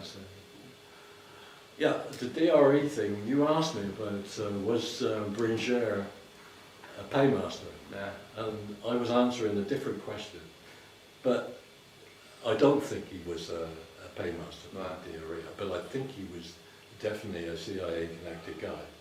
Because when you I looked at the Miami files, the FBI Miami files, and it's just a constant push coming from New Orleans all the time, from Bringer to smear Oswald in the aftermath of the assassination. Really? It's coming. In all the cables. And it's not just Luis Fernandez or Russia or Salvat. It's other people as well that they talk to, the FBI talk to. Everything is coming from Bringer. This big push to make sure Oswald gets smeared immediately after the assassination. You know. And people tend to point their finger at the DRE for that, but it's not, it's Bringer. It's Bringer. Oh, right. Well, that's interesting, because I remember the people pointed the fact that Well, the it goes- DRE newspaper was the first one to publish That's it. right, it all comes out, but the source is Bringer. Always. The original source for all that material is Bringer. He's really pushing it. In fact, you get people like Salvat saying to the FBI, they don't know anything. All their information is coming from Bringer. I mean, how can they have those documents? Quite interesting. Yeah, it's fascinating stuff. Speaking of Jeff Morley, I've been following a few bits of him recently because of that court case and such. And he also made mention of that, if I remember correctly, that Oswald was on a sort of a list. I forgot what the name of the list is. And he basically got taken off twice. Watch this. The watch list. Do you know anything about this? Oh, well, I heard that he was taken off the watch list. I'm trying to think who it was. It's on the tip of my tongue. It's gone. Yeah, I know you mean. Yeah, I know you mean. But yeah, I mean, that guy's actions look extremely suspicious. Oh, there are no reasons mentioned why he's being taken off and being put on again. No, except, well, he was on and then he was off, wasn't he? I think he was off and back on again. Right. I thought it was the other way around. I have to reread it, but I think he was taken off twice off the list, if I remember correctly, but then I may be dead wrong. Marvin Geeson. That's it. So he came. Yeah. Right, does anyone else have a question for Malcolm? Not all at once, right? Come on, do your best. Yes, go for it. Is there any credibility to the idea that the reason all these documents disappear is because the CIA are just trying to make sure that there's nothing that can, or minimise at least, anything that can point to Oswald being anything other than the lone nutter that they're trying to paint him as being? Or is it far more complicated, more sophisticated than that? Are they trying to hide? I sometimes think it's more sophisticated. I remember looking at, when I was looking through some FBI files once, and I think it was, I'm trying to think which field office I was looking at. I think it could have been the Houston field office. And in 1981, somebody put a small advertisement in a Houston newspaper for photographs and films of the assassination. And it was no bigger than my fingernail, the advert. And the FBI picked that up. So when you talk about monitoring of the case, how closely a tiny, tiny advert in one newspaper, no bigger than my fingernail. That's how much interest, all those years later, they had. So yeah, you bet they're interested. And when it comes to crucial testimony, like the INS people and the US Customs people in New Orleans, who had to tell a different story, that story is suppressed. That's right. They co-opted the US Customs Office. The CIA admitted with Cesar Diosdado down in the Keys in Florida. He was a co-opted customs officer. He was working for CIA, and then CIA reimbursed US Customs his salary. He worked with the CIA for close on 6 years. And obviously down in New Orleans, would they be doing the same thing at that port city? Of course, of course. You know? My final, I just want to discuss one thing. When I said to Alan yesterday, I said, how many times have you met Malcolm in the last 2 years? He said 6 times. Is that right? Well, that's what he said. What have you been doing those 6 times? Where have you been? Obviously you've been to Washington and Dallas, but what have you been actually up to? Last time I was briefly, as you know, only briefly in Washington. I went to the Kennedy Library for 2.5 weeks. So I was looking at the files of JFK's Comptroller of Currency, James Saxon. I've looked at his files. It's the second time I've looked, and I continue to be interested in what Kennedy was trying to do with the banking industry in America. What was he trying to do? Major reforms. Yeah? Major reforms. Using his own guy. The Comptroller of Currency was a dead and buried arm of government and resurrected really by Kennedy. And he wanted to have his own monetary policy. He wanted to be able to increase the money supply. And to do that, you would have to take the control of national banks away from the Fed, from the Federal Reserve. And the only way he could do that was by using the Comptroller's Office, which was part of Treasury. Right. So you could retake control. I think 4,300 banks in America. It's quite a big thing. Quite a big thing. And he would not have been very popular with the Federal Reserve. Obviously. No, he would not be popular. And I was also looking at, thanks to Jim DeGenio, I was looking at Kennedy's Israel policy in '63. I found that fascinating. All the stuff on Dimona. That was very interesting. What else did I look at? I looked at quite, and just general stuff. I looked at Ted Clifton's files. Who's that? It was General Clifton. He was one of the White House advisors to Right. Kennedy. And Mac Bundy's files, George Bundy's files. He's an interesting character. Very.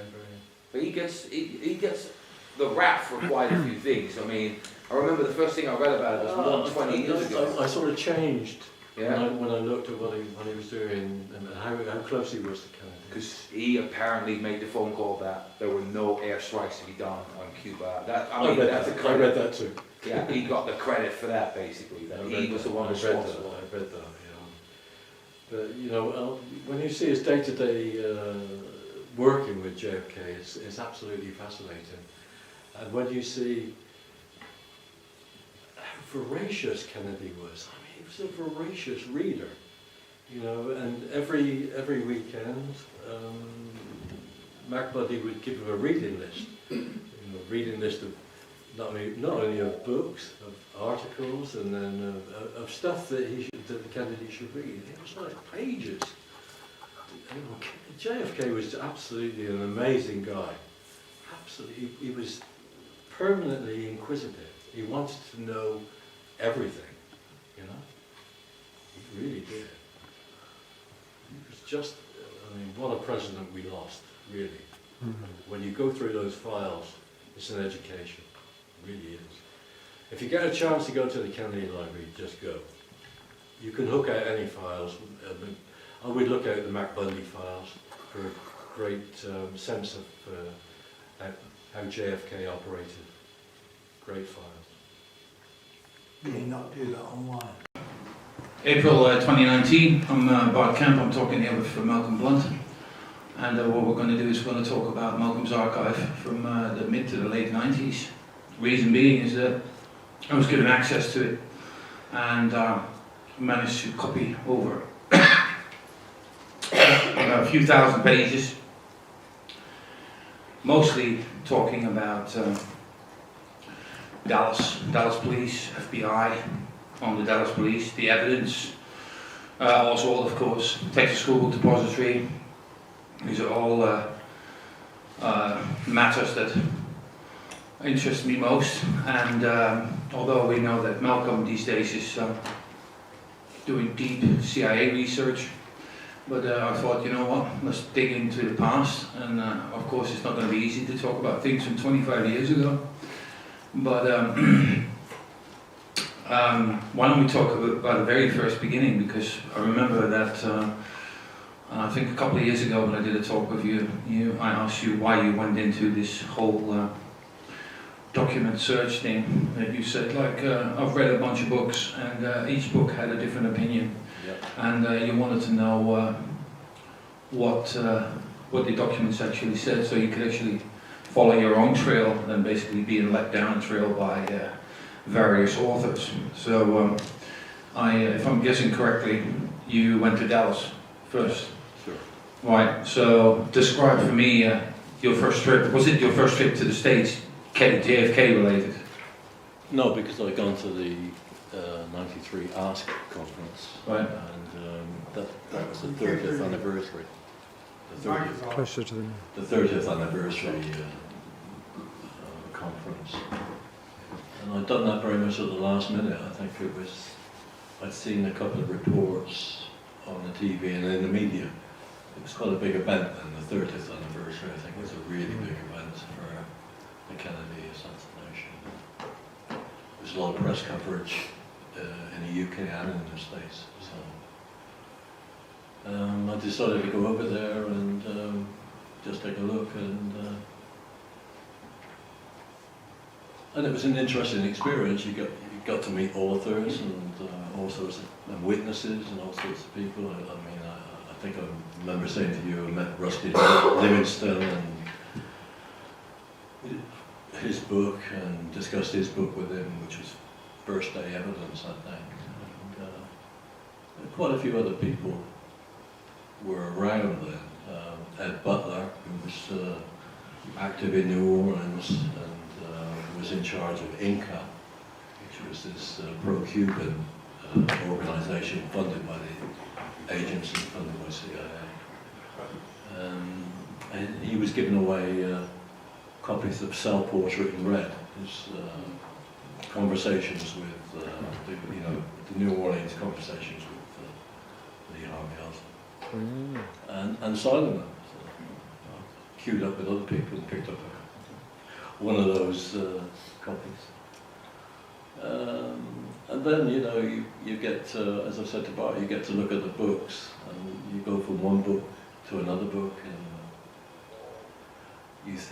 initially you think, oh, well, that's the answer to it, I can go away and get on with things, and then you get another book, comes at you at a different angle, and I thought, well, at some point, you need to, as Bart says, I needed to go my own way.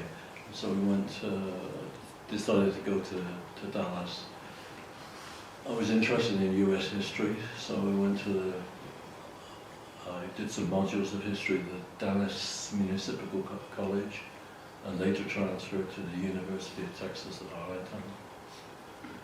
And during that period, I think it was about a year to a year and a half in Dallas, I mixed those things up. I did some days at college and some days in the city archives. What's that like? Which, they were, I think it was on the third floor of the City Hall, the big building in Dallas. And they were run then by a lady archivist called Cindy Smolovic.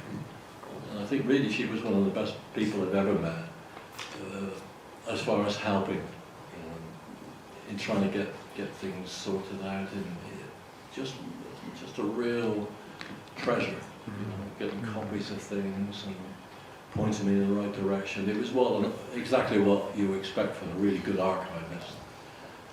It was the correct treatment. And so I used to do quite a lot of hours there as well, searching. And during that period, I think it must have been, there was another conference in Dallas where John Armstrong did a presentation, one of his first, I think. And then he gave me his telephone number, and then I phoned him in Tulsa. And it was with another researcher, Carol Hewitt, I think, at that time, when they were going through the case. And then he came up to Dallas and visited with me.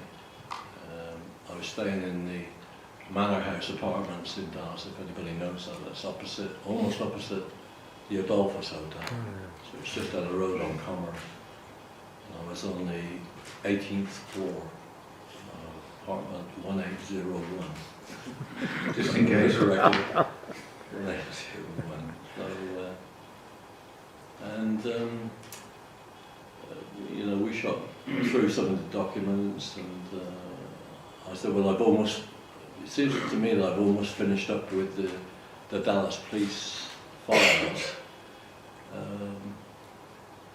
I think the next step for me would be to go and take a look at what's at the National Archives up in College Park. So that's what I did. I went up to College Park and started to look at that massive JFK collection, which is at College Park. And very intimidating to everybody. Yeah, that must have been really daunting, because you said like the other day, the Warren Commission collection was 400 boxes? 440 boxes of the Warren Commission files, 302 of the HSCA numbered files, 838 of the HSCA FBI subject files. So there's 440 of these. Over 1,000 boxes of FBI field office files, 165 boxes of CIA segregated files. It's endless, there's just an enormous amount of material. And then sort of trying to work out which way you're going to go, whereabouts you're going to look, I mean, in a way, it was more straightforward because the interest of John and myself at the time was, you know, Oswald and the Oswald identity, and just pursuing that angle, trying to get some sort of idea of what the case was about in regard to Oswald and his background, his biography, and all that stuff. You know. Is that really daunting, being confronted with that many hundreds of boxes, and then basically say, like, well, there you go. Now, of course not, you didn't get all these boxes there and then right in front of you, but I mean, even if you get 100 of these boxes put in front of you, you say, like, forget about it, I'm walking away from this. I mean, never had that feeling? No, not really, you know, because I was lucky, you know, you've met my wife, and, you know, you get this cliche, my wife doesn't understand me. I think my wife probably does understand me, and she she was quite content for me to spend time away from home, and, do the job and stand in for me in my absence. I was very lucky, and it's, I mean, if you have more time, I mean, a lot of people are very restricted on time. I know Phil Hopley, Phil, you said about you wish you had more time to do certain things. Yeah, definitely. Yeah, and you know that I had that luxury. You know, our biggest luxury is time. You know, having the time to do something like that, I think, is so important. So, whilst it was intimidating, it was always a possibility.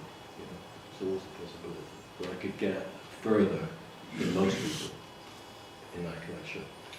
Now, you said earlier that in the beginning it was pretty straightforward when it comes to the subject matter, good on Oswald. Can you tell us a little bit? Because what we know is that some of your material, that's what I know, some of your material has been used in Harvey and Lee as such. But in my opinion as well, a lot of it hasn't been used as such. And so why don't we, can you give me a short synopsis of what you found out from those years on Oswald, basically as who he was or what he did? Yeah, my take on Oswald was that there is for sure multiple use of identities, multiple use of individuals.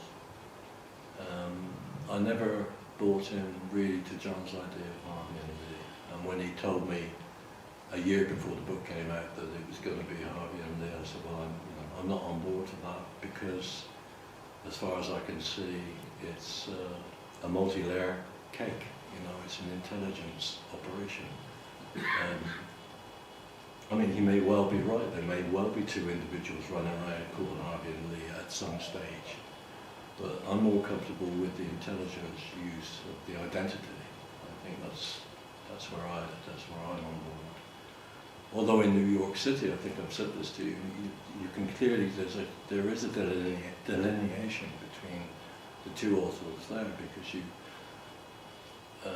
you have this small runt of a kid that was interviewed by Dr. Courier and was photographed at the Bronx Zoo. And then you've got a big kid that was entered into the youth house and measured. And you know, there's an 8-inch difference in height. And certainly when I went with John, we went down to Arlington Heights class reunion. We met some of the ladies that were girls then, that were at school with Oswald at Ridgely West. And they all remember a very big, husky kid. That's nothing like the small runt of a kid that was interviewed in New York City by Dr. Courier, who was photographed outside the Bronx. So there were definitely two individuals in New York. You know, I'm not going to argue with John over that. And certainly in New Orleans, I see two people. You know, I believe Palmer McBride. I know David Lifton does not. I know other people don't believe Palmer, but I knew Palmer very well, and he worked with Oswald for about 6 months. And his story's backed up by another guy called James Harrison Barnes, who I interviewed, and I think I'm the only person ever to interview Vance. And Vance was surfaced really through the files, and if you read the files, none of the FBI interviews with Vance or the Secret Service interviews with Vance reflect the truth of what Vance remembered. Vance remembered in the late 1957 that he stood in for Palmer McBride at the Pfister Dental Lab and was introduced to Oswald. And in January of 58, 31st of January, Oswald and McBride came to his mother's house when the Explorer rocket went up for the US. And he was very clear about those remembrances. The reason it all surfaced in 1966 was that his wife, Vance's wife, Maria Contreras, was getting a hard time for the INS in the US. She was Guatemalan, and there was a lot of problems with, as far as the INS were concerned. And then Harry Vance went down there and absolutely let rip. And during the conversation, or during the rant, he obviously shouted out that he'd known Oswald. And this got to the ears of the FBI and obviously the Secret Service, and they actually came down on him like a ton of bricks. When I spoke to Vance, he was still terrified. 31 years later, still terrified. He was a really fine. He was interested in the space program, and he worked for NASA Michoud, and he was a physicist. And after that, after all the hassle and harassment by the FBI, he moved south of the border to Tijuana and got a job teaching at a girls' school there. And never, hardly ever came over the border into the US. And I think I said to Bart, what was the big deal? The big deal was he was confirming McBride's story. There was an Oswald in New Orleans in 57 and 58, when there was an Oswald in the Marines in 57 and 58. You can't have those two. So. You said earlier about the FBI, one of many times where they just messed around with evidence, witnesses, what you just discussed as such.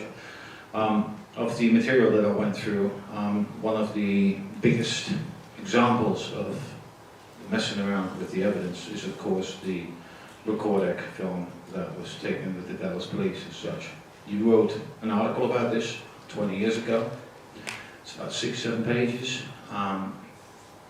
While I was going through your archives as such, I came across folder after folder after folder that was titled Evidence, and some of them had their own little sub-stories, like The Notebook, which you and I discussed as well. That was 9 months after the deed. That a copy of The Notebook came out and was reported about in the Dallas Times-Herald, and the FBI pretended to do an investigation of finding out who made these copies and who they could put the blame on as such. But I just want to go back to a particular bit of this about the actual evidence film. In regard to the fact that it was barely used in Harvey and Lee. I think there's about that much text on one page about the actual matter. And I was of the opinion, when I read it in one folder, I was like, why didn't you spend more time on that? Because it's a brilliant example of the feds messing with things. Now, that there was no love lost between the police and the federals, that was a given already. But you went far deeper because you basically pointed out that, for instance, there were many missing images on the particular film of the recording evidence as such. Yeah, I forget the number of frames that were missing. About 250. 254, something like that. I mean, this is the trouble when you're looking through your old files.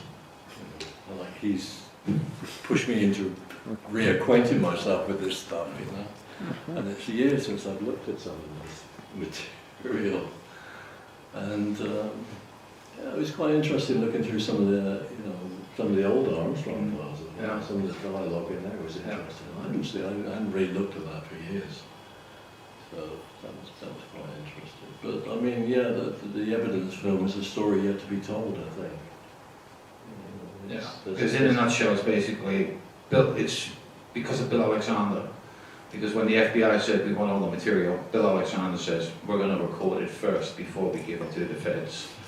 So they took this, and it's called a Recordac camera, which is basically mounted onto a table. And it's like what you say, like an idiot-proof camera. You can't do anything wrong with it.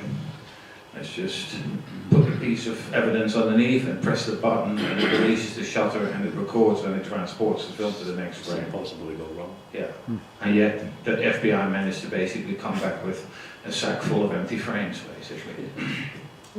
That's what the gist of it all is. The problem is also it's the paperwork that comes with it. The paperwork is highly confusing because the dates and the agents are all different. So in the space of a week, you've got half a dozen agents basically reporting about undeveloped film, or a film that has been brought back to the DPD, or a film that's been received from the DPD, and it just doesn't add up. None of it actually adds up. It's just a giant swap.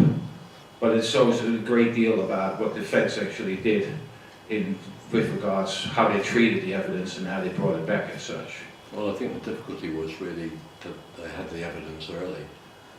You know, there was the great mass, according to James Callaghan, the great mass of evidence came up to Washington to their laboratory on the 23rd of November. And that particular passage was deleted from his testimony. When the FBI put their evidence back in 66, they put it into the archives in 66.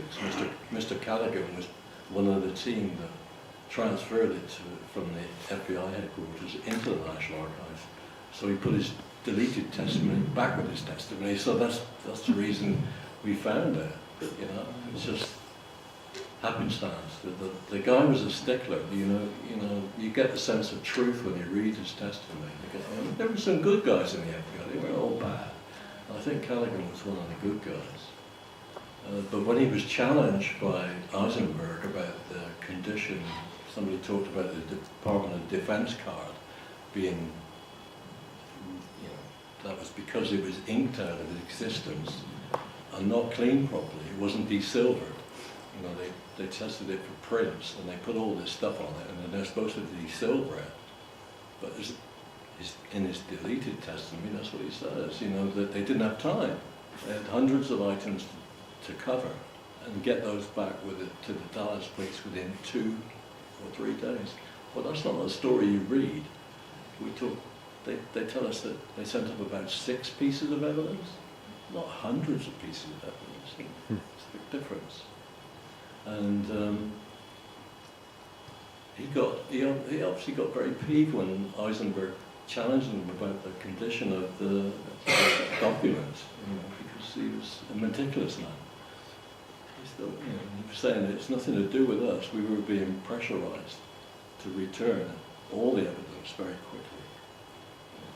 So we didn't have time to desilver or clean the evidence properly. But thank God he put the stuff back in. He put his deleted testimony in 66. You know. And I mean, that's a great series. If ever you go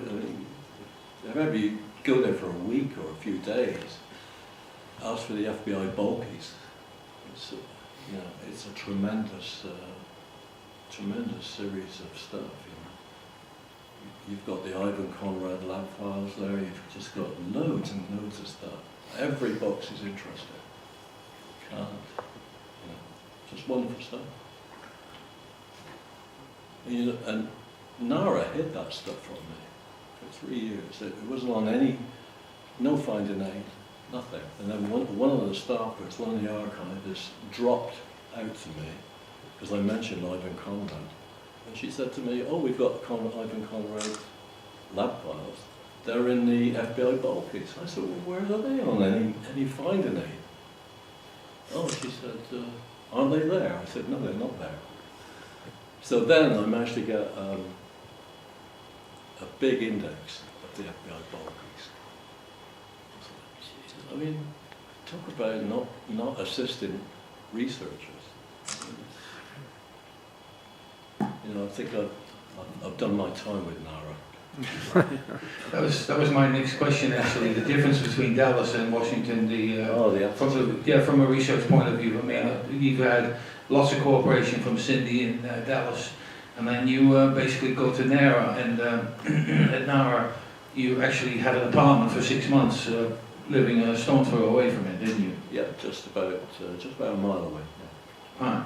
Okay. A bit more than a stone's throw. And then I would do the archives, and then switch with the University of Maryland, the UC, and do modules of US history there. What were you doing there then? I did diplomatic history of the US, and I did quite a few other modules there. Oh, right. So you weren't just focused on Oswald and the Kennedy assassination? I broke it up a bit with other things. Yeah. Right. But how different is that from Washington compared to Dallas? Right. Not just attitude, but you know, of course you've got lots more evidence there as well. Well, the sheer quantity. I mean, it's millions and millions of documents. It's not, as you said earlier, it's not easy to get your head around it. I don't know. You just look at, as long as the most important thing I found was to try and know as much as NARA knows about their holdings. And you know, I tried. Thank God the review board pushed a lot of stuff in, and they pushed a lot of stuff in '98 when they finished, 1998, when they went out of business, and they were a terrific source of finding aids for me. I used to use their finding aids and call the archivists down and ask for various things, and so, well, where's that? And so I had the review board finding aids. So I said, well, here it is. You've got it.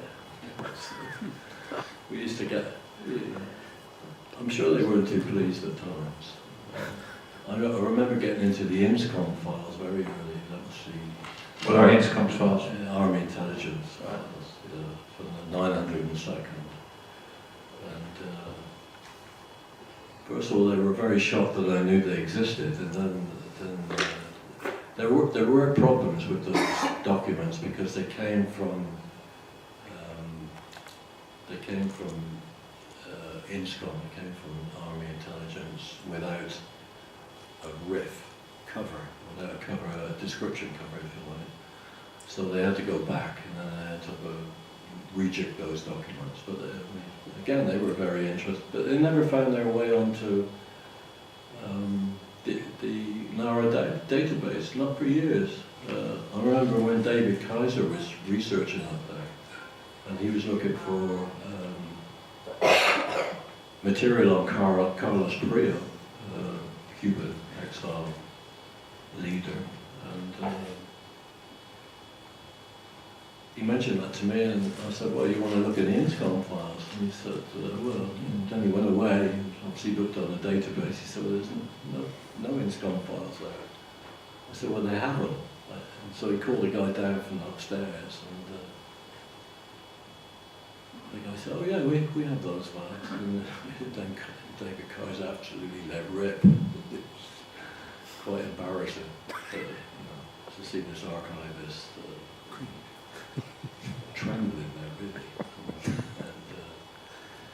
But that's the sort of stuff you get. I mean, you know, things. And it's got, in the last few years, it's got worse because NARA used the release, the 2017 release, as a sort of reason not to engage with researchers. They were too busy getting the 2017 release ready. So when you went to the National Archives, it was problematical to locate stuff. they had one guy there which they trained up, but he didn't really know what he was doing, and they had the other people there just absolutely didn't know what they were doing. So you would sit there, you would put a request in, and you would wait, and then your trolley would turn up with boxes, but they would be the wrong boxes, you know, from the wrong piles. So got a lot of aggravation back there. I know this from a friend of mine who went there as well a couple of years ago, in 2016 mostly. And he said as well, he says like the whole indexing system is completely different to what a person would expect it to be. Basically saying that like if he'd come up with a name or a riff number as such, they would have to, they'd say like, well, I don't know what that is, and they'd have to go through their own index card system as such. So that takes all time for them basically to go through as such. You order something at 9 o'clock and if you're lucky, it arrives at 2 o'clock in the afternoon. I said to Phil, you can't, you used to be able to pre-order before you left, but that was all stopped. You know, it's evolved into, in my opinion, into a very user-unfriendly place, you know, which is sad. Because in year 2000 there was a guy that came up from the downtown archives called Matt Fulgham, and Matt had a totally different attitude. And, you know, he was there for about a year and then they moved him on, but boy, you could see how it should work. You know, if you had a problem with a document, if a document was redacted or classified, you get on the phone to CIA and FBI and check whether they could release it. You don't get any of that with this crew you've got there now. You don't do anything like that. You know, we can't find it, we can't do this, you know. We're not going to be asking any... The favourite phrase I get there from one person is, we're not going to be looking anytime soon. So.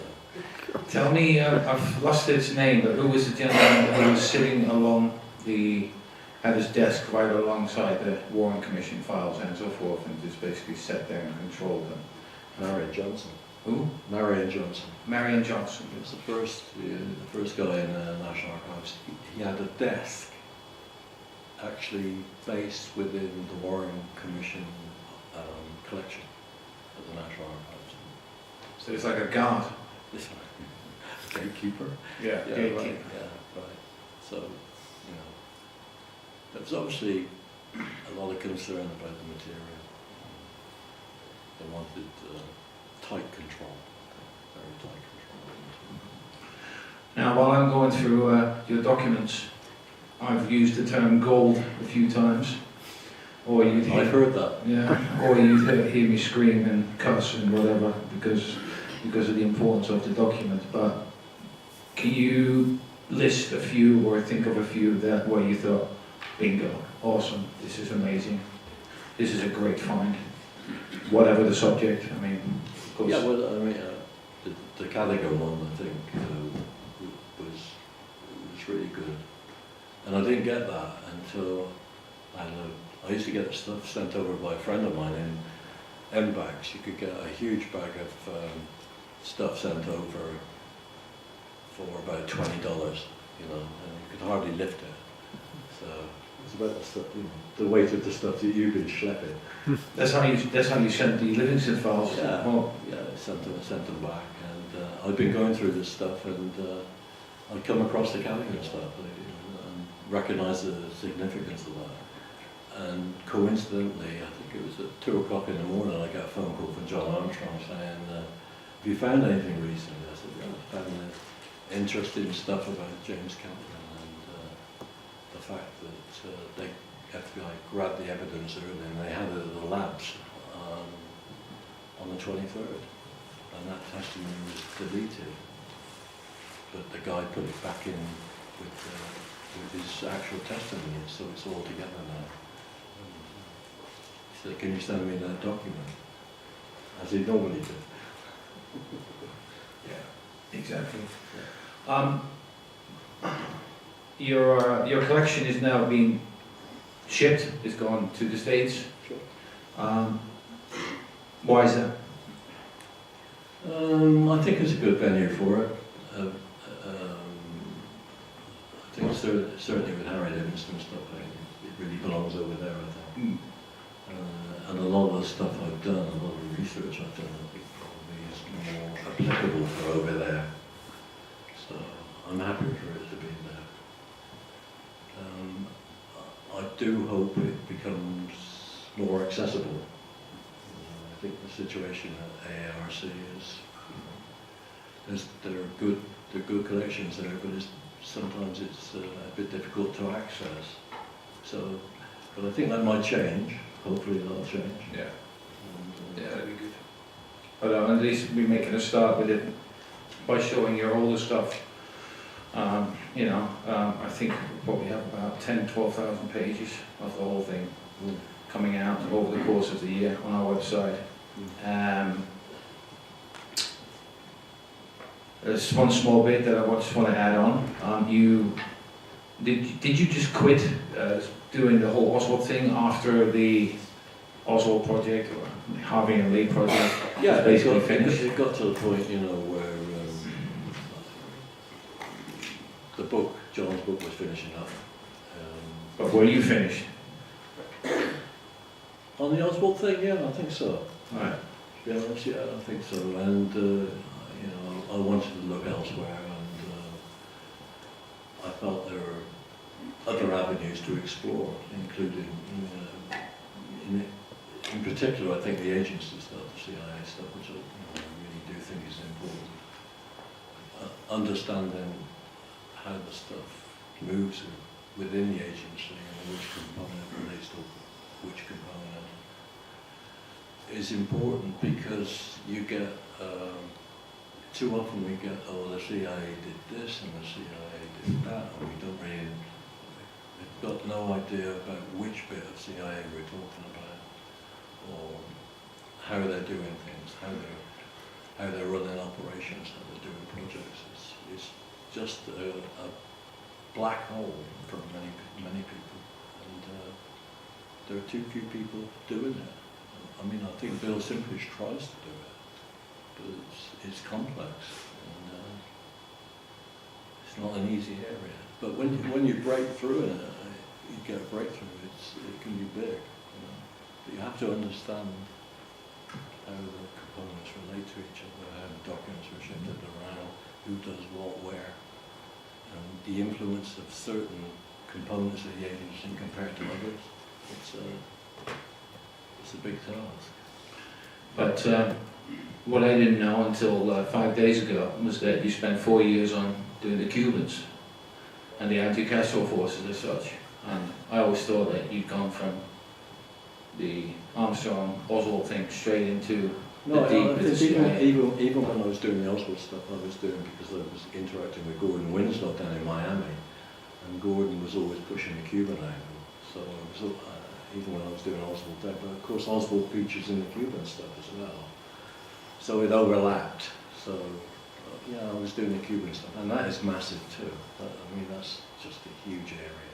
Just getting to know all these names is a mission. It's just And all the codes that are connected to it. yeah, all the crypts. Crypts, yeah. Yeah, tons and tons and tons of material there. You could go on forever. All right, that's pretty much it for me. If there anyone who wants to ask a question. Mike? The Walker incident, the rifle shot through his window. Mm-hmm. The Dallas police, of course, sent detectives, and they got the bullet and testimony and stuff from various people. What's happened to all those Dallas police records, and in particular, where's the bullet?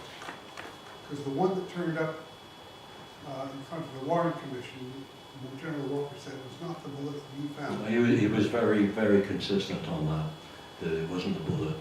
Even to the House Committee, he said exactly the same. It was not the bullet. And he also said that the Dallas police had destroyed evidence related to the shooting. Actually, but there is a Walker file, I don't know if you could. Yeah, there is a folder. Yeah, so maybe Bart could. In that. Because there was an excellent article that you must know about by Alaric Rossman, who lived back in the Echo. Yeah. And that's, if you haven't read it, you really ought to. It goes into all this stuff. Yeah, I mean, General Walker was certainly appeared and it was not the bullet. Just be careful, the bullet, the photograph of a bullet that the Lard shows is not the one that they found or put in evidence. It's one that he sort of made up as a Photoshop Okay. Yeah. picture to show what Walker was describing as what he found. Right. It would be very hard to get any kind of ballistic evidence off that bullet shaft. There's virtually no shaft there. It's just a big mushroom. Yeah. I remember seeing it. I've got one more question. You're not known as an author, you're more like the force behind several authors, basically, by providing them information. Back in the day, were you just working exclusively with John Armstrong, or were you still sharing everything with other people as such? I mean, have you... Yeah, that's a good question. I think back then I was sharing information with other people, but most of the Oswald stuff was obviously going that direction. Right. I mean, as I said to you, when you're going through these files, you're often seeing things, and you think it's unrelated to what your topic is, but it still looks interesting. So you put it to one side, and you just don't leave it in the file. You do something with it. You copy it for future reference, even though it may not be on the subject you're actually focusing. If you see, going through hundreds of boxes, there's no point in, if you see something interesting, thinking, well, I'll go back there. You might as well do it there. Get it done. Yeah, that's it. Because you never may know whether it's still there when you go there next time. Sure. Yeah. Or whether it's redacted. I mean, you've been I've had problems with that before. Some things tend to disappear. Although Narrow would deny it. So, and then some things happen. I mean, I remember there was a second page FBI document relating to the evidence bill, which I bitched about and I complained to the review board. And I remember the letter. Yeah, and lo and behold, a couple of months later, went back to the file. The FBI found the missing page was back. You know, it's ridiculous. So you get that sort of thing. You know. The sharing element, it is important to you because right now I'm helping you with putting it on the internet. I've always wanted to do that. I've always, right from the get-go, a lot of authors, it's like the attitude seems to be, it's mine or mine, that's it. Yeah, I want an exclusive, blah, blah, blah. Yeah, that's it. And I've got people I've worked with and supplied documents with, it's like, well, don't share this with anybody else, all the rest of it. I don't sign on for that. The sooner the information out there, Yeah. Yeah, it's just a matter, the way I see it is just like planting seeds, because you don't really know what's going to happen. It may not be touched by anyone, but somebody, either 6 days or 6 months or 6 years later, basically picks up on it and turns it into something really beautiful. So you have no control or grasp of it, whether that's going to happen as such. You just don't know. But I think that's the beauty of it as well at the same time. Just like talking it out and see what's happening. So, alright, on that note, I'm going to call it a day. And I think, could I make a couple of comments yeah, go on. about you? Oh, God. Well, yeah, I'm going to say 2 things. One, here's a guy that's connected to Greg Parker, and I'm a guy connected to John Armstrong. And really, we shouldn't be having a dialogue. You would think we shouldn't be having a dialogue, but we have a very good dialogue. We do. So, and second, I think the amount of work that this guy is doing is just extraordinary. Absolutely extraordinary. Can't believe it. He wears me out. Absolutely wears me out. For good reason. But I mean, fair play. What a great guy. Fantastic. Thank you. Well done.